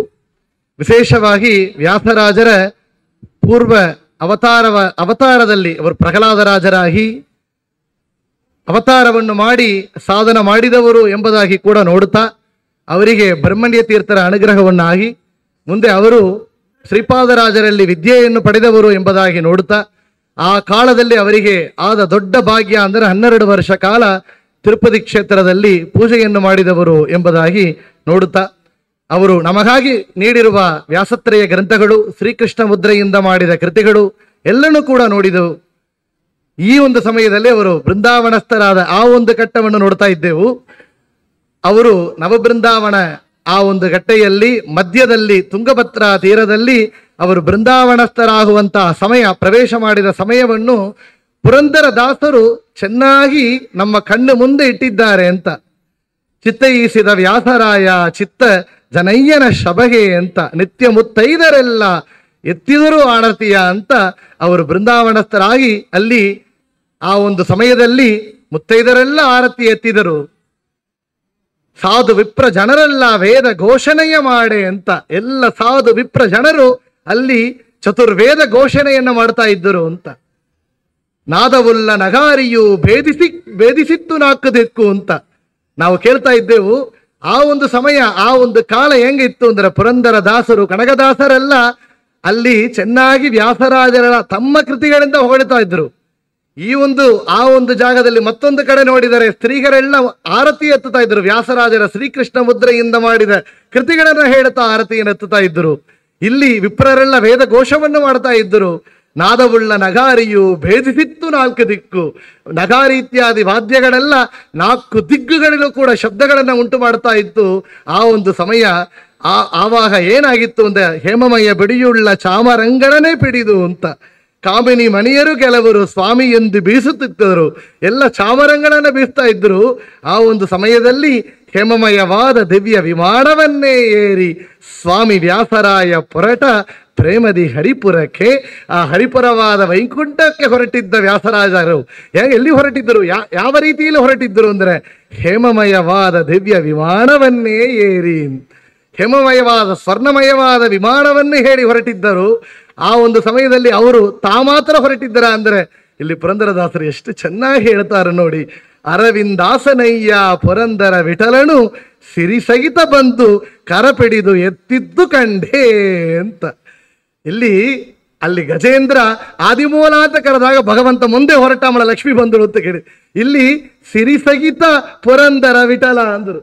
ಸಿರಿಸಹಿತ ಲಕ್ಷ್ಮೀನು ಸೇರಿಸಿಕೊಂಡು ಲಕ್ಷ್ಮೀನಾರಾಯಣನಾದ ಮೂಲ ಗೋಪಾಲ ಕೃಷ್ಣ ಅಲ್ಲಿ ಸಿರಿಸಹಿತ ಪುರಂದರ ವಿಠಲ ಕೈ ಪಿಡಿದು ಎತ್ತಿತ್ತು ಕಂಡೆ. ವ್ಯಾಸರಾಜರ ಕೈಯನ್ನು ಪಿಡಿದು ಅವರನ್ನು ಎತ್ತಿ ವಿಮಾನದಲ್ಲಿ ಕುಳಿತುಕೊಂಡು ಅರವಿಂದ್ ಅಲ್ಲಿ ಹೇಮಮಯವಾದ ದಿವ್ಯ ವಿಮಾನವನ್ನೇ ಏರಿ ಅಂತ ಅಲ್ಲಿ ವ್ಯಾಸರಾಜರ ಆ ಒಂದು ಬೃಂದಾವನ ಪ್ರವೇಶ ಘಟ್ಟವನ್ನ ಪುರಂದರದಾಸರು ನಮ್ಮ ಕಣ್ಣು ಮುಂದೆ ಇಟ್ಟಿದ್ದಾರೆ ನೋಡಿ. ಈ ಒಂದು ಡಿಜಿಟಲ್ ಯುಗದಲ್ಲಿ ಕೂಡ ಈ ಒಂದು ರೀತಿಯಲ್ಲಿ ನಮಗೆ ಮಾಡಲಿಕ್ಕೆ ಸಾಧ್ಯ ಇಲ್ಲ. ಆ ಒಂದು ಸಮಯ ವಾತಾವರಣ ಹೆಂಗಿತ್ತು, ಏನೆಲ್ಲ ಆಗಿತ್ತು, ಅಲ್ಲಿ ಭಗವಂತನ ಇವರು ನೋಡಿದ್ದಾರೆ. ಇವರನ್ನು ಸಾಕ್ಷಾತ್ಕಾರ ಪಡೆದವರು ಭಗವಂತನ ಪುರಂದರದಾಸರು, ವ್ಯಾಸರಾಜರ ಶಿಷ್ಯರು. ಅದನ್ನು ನಮ್ಮ ಕಣ್ಣು ಮುಂದೆ ಇಡುತ್ತಾ ಹೇಳ್ತಾರೆ ಅವರ ಬೃಂದಾವನ ಹೆಂಗಿದೆ ಅಂತ ಕೇಳಿದರೆ, ಗುರು ಜಗನ್ನಾಥದಾಸರು ಒಂದು ಕೃತಿಯನ್ನು ಮಾಡಿದ್ದಾರೆ. ವ್ಯಾಸರಾಜರ ದರ್ಶನವನ್ನು ಪಡೆದವರು ಇದನ್ನ ಹೇಳಿ ಮಂಗಳ ಮಾಡ್ತಾ ಇದ್ದೇವೆ. ನೋಡಿದೆನೋ ಗುರು ವ್ಯಾಸರಾಯರ, ನೋಡಿದೆನೋ ಶುಭ ಕಾಯರ, ಮಾಡಿದೇ ಶಿರಬಾಗಿ ನಮನವ ಬೇಡಿದಾದವ ಕೊಡುವ ಒಡೆಯರ ಅಂತ ಹೇಳಿ ವ್ಯಾಸರಾಯರ ನೋಡಿದೆ ಅಂತ ಹೇಳ್ತಾರೆ. ನೋಡಿದ ಸಮಯ ಹೆಂಗಿತ್ತು ನಾವು ಕೇಳ್ತೇವೆ. ರಾಯರ ನೋಡಿದಾಗ ವಿಜಯದಾಸರಿಗೆ ಒಂದು ದರ್ಶನ ಆಗಿತ್ತು ಅಂತ ಅವರು ಒಂದು ಕೃತಿ ಮಾಡಿಕೊಟ್ಟಿದ್ದಾರೆ. ರಾಯರ ಬೃಂದಾವನ ನಾಲ್ಕು ಮೂಳೆಗಳು ಕೂಡ 4 ದಿಕ್ಕುಗಳಿಗೂ ನರಸಿಂಹ, ವೇದವ್ಯಾಸ, ರಾಮಕೃಷ್ಣ ದರ್ಶನ ಆಗಿತ್ತು ಅಂತ ಕೇಳ್ತೇವೆ. ಇಲ್ಲಿ ವಿಶೇಷವಾಗಿ ಗುರು ಜಗನ್ನಾಥದಾಸರು ಹೇಳ್ತಾರೆ, ಪದುಮನಾಭನ ಚತುರ ರೂಪವ ಹೃದಯ ಮಂದಿರದಲ್ಲಿ ಭಜಿಸುವ ಪದುಮನಾಭನ ಪ್ರೀತಿ ಪಾತ್ರರ ಸದಮಲಾ ಗುರು ವ್ಯಾಸರಾಯರ. ಪದುಮನಾಭನ ಚತುರ ರೂಪ ಅಂದ್ರು ಅನಿರುದ್ಧ ಪ್ರದ್ಯುಮ್ನ ಸಂಕರ್ಷಣ ವಾಸುದೇವ ರೂಪವನ್ನ ಹೃದಯ ಮಂದಿರದಲ್ಲಿ ಭಜಿಸುವ ವ್ಯಾಸರಾಯರ ನೋಡ್ತಾ ಇದ್ರಂತೆ. ಇನ್ನೊಂದು ವಿಷಯ ಹೇಳ್ತಾರೆ, ಶ್ರೀನಿವಾಸನು ಅವರು ಬೃಂದಾವನ ಪೂರ್ತಿಯಾಗಿ ಭಗವಂತನ ರೂಪಗಳು ಹೆಂಗಿತ್ತು ಅಂತ. ಶ್ರೀನಿವಾಸನು ಶಿರಸಿನೊಳಗಿಹ, ಅವರು ಮೇಲೆ ಯಾರಿದ್ದರು ಶ್ರೀನಿವಾಸ. ಯಾವೊಂದು ಶ್ರೀನಿವಾಸ ತಿಮ್ಮಪ್ಪನ 12 ವರ್ಷ ಪೂಜೆ ಮಾಡಿದರೋ ಆ ಶ್ರೀನಿವಾಸ, ಆ ಸ್ವರ್ಣದಿಂದ ಶ್ರೀನಿವಾಸನ ಗೋಪುರ ವಿಮಾನದಲ್ಲಿ ಇಟ್ಟರು. ಆ ವ್ಯಾಸರಾಜರಿಗೆ ಶಿರದಲ್ಲಿ ಯಾರಿದ್ದಾರೆ ಅಂದರೆ ಶ್ರೀನಿವಾಸನು ಶಿರಸಿನೊಳಗಿಹ ಆನನಾಗ್ರದಿ ಬಾದರಾಯಣ ವೇದವ್ಯಾಸರಿದ್ದಾರಂತೆ. ಜ್ಞಾನಮಯ ಶಿರಿ ಹಂಸ ಅಚ್ಯುತ ಮೌನಿ ಕಪಿಲಾನಂದ ಭಾರ್ಗವ ಹಂಸ ಅಚ್ಯುತ, ಇಷ್ಟು ಭಗವಂತನ ರೂಪಗಳು.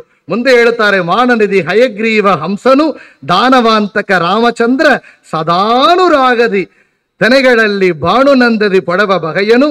ಮುಂದೆ ಹೇಳ್ತಾರೆ, ಮಧ್ಯಭಾಗದಿ ಕೃಷ್ಣದೇವನ ಇದ್ದು ಇವರನ್ನು ಸೇವೆ ಮಾಡ್ಪರ ಶುದ್ಧ ಮಾಧ್ಯವರರ್ಥ ಸರ್ವದ ಶುದ್ಧಿ ಮಾಡಿ ಇವರನದಿ ಪ್ರಸಿದ್ಧ ಮಾಡಿವರಲ್ಲಿ ಪ್ರತ್ಯಕ್ಷ ಶುದ್ಧನಾಗಿ ಇರುತಿಗನು ನಮ್ಮ ಗುರು ಮಧ್ವ ಗುರು ಜಗನ್ನಾಥ ವಿಠಲ ಮಧ್ಯ ಹೃದಯದಿ ಭಜಿಪ ಗುರುಗಳ.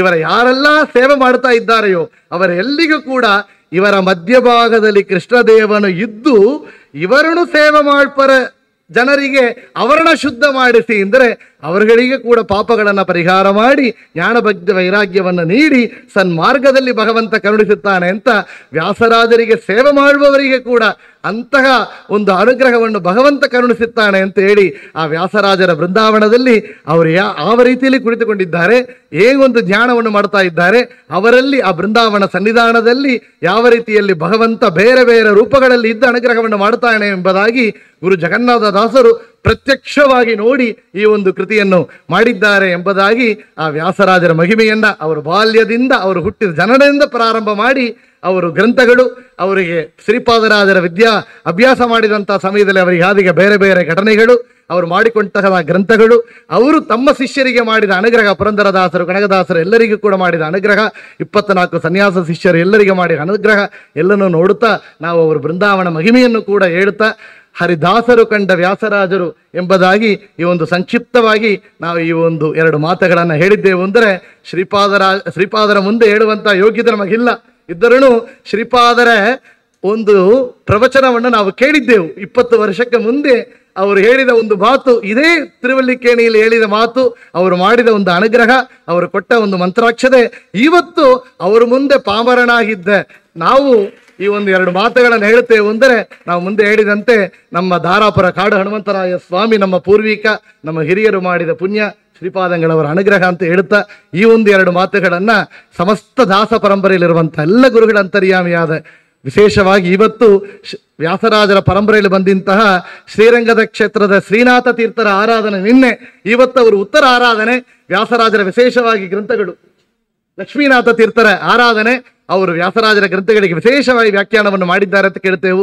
ಅಂತ ಲಕ್ಷ್ಮೀನಾಥ ತೀರ್ಥರ ಉತ್ತರ ಆರಾಧನಾ ಸಮಯದಲ್ಲಿ ಆ ಲಕ್ಷ್ಮೀನಾಥ ತೀರ್ಥರ ಅಂತರ್ಯಾಮಿಯಾದ ಭಾರತಿ, ವ್ಯಾಸರಾಜರ ಅಂತರ್ಯಾಮಿಯಾದ ಭಾರತೀ ರಮಣ ಮುಖ್ಯ ಪ್ರಾಣ ಅಂತರ್ಗತ ಮೂಲ ಗೋಪಾಲಕೃಷ್ಣನ ಪಾದಾರವಿಂದಗಳಲ್ಲಿ ಸಮರ್ಪಣೆ ಮಾಡುತ್ತಾ ಈ ಒಂದು ಸಮಯವನ್ನು ನಾವು ಮಾಡಿಕೊಟ್ಟಿರುವಂತಹ ನಮ್ಮ ಮಠಾಧಿಕಾರಿ ಆಚಾರ್ಯವರಿಗೆ, ವಿಶೇಷವಾಗಿ ನಮ್ಮ ಗುರುಗಳಿಗೆ ವಿಶೇಷವಾಗಿ ಅವರ ಪಾದಗಳಲ್ಲಿ ಅನೇಕ ಕೋಟಿ ನಮಸ್ಕಾರಗಳನ್ನು ಸಲ್ಲಿಸ್ತಾ ನಮಗೆ ಈ ಒಂದು ಭಾಗ್ಯವನ್ನು ಕರುಣಿಸಿದ್ದಾರೆ ಅಂತ ಹೇಳಿ ನಮ್ಮ 2 ಮಾತುಗಳನ್ನು ಕೃಷ್ಣಾರ್ಪಣ ಅಂತ ಹೇಳಿ ಸಮರ್ಪಣೆ ಮಾಡುತ್ತೇವೆ. ಕಾಯೇನ ವಾಚಾ ಮನಸೇಂದ್ರಿಯರ್ವ ಬುದ್ಧ್ಯಾತ್ಮನಾವದನ ಶ್ರುತಿ ಸ್ವಭಾವ ಕರೋಮಿ ಯತ್ ಸಕಲಂ ಪರಸ್ಮೈ ನಾರಾಯಣಾಯಿತಿ ಸಮರ್ಪಯಾಮಿ. ಶ್ರೀಕೃಷ್ಣಾರ್ಪಣಮಸ್ತು.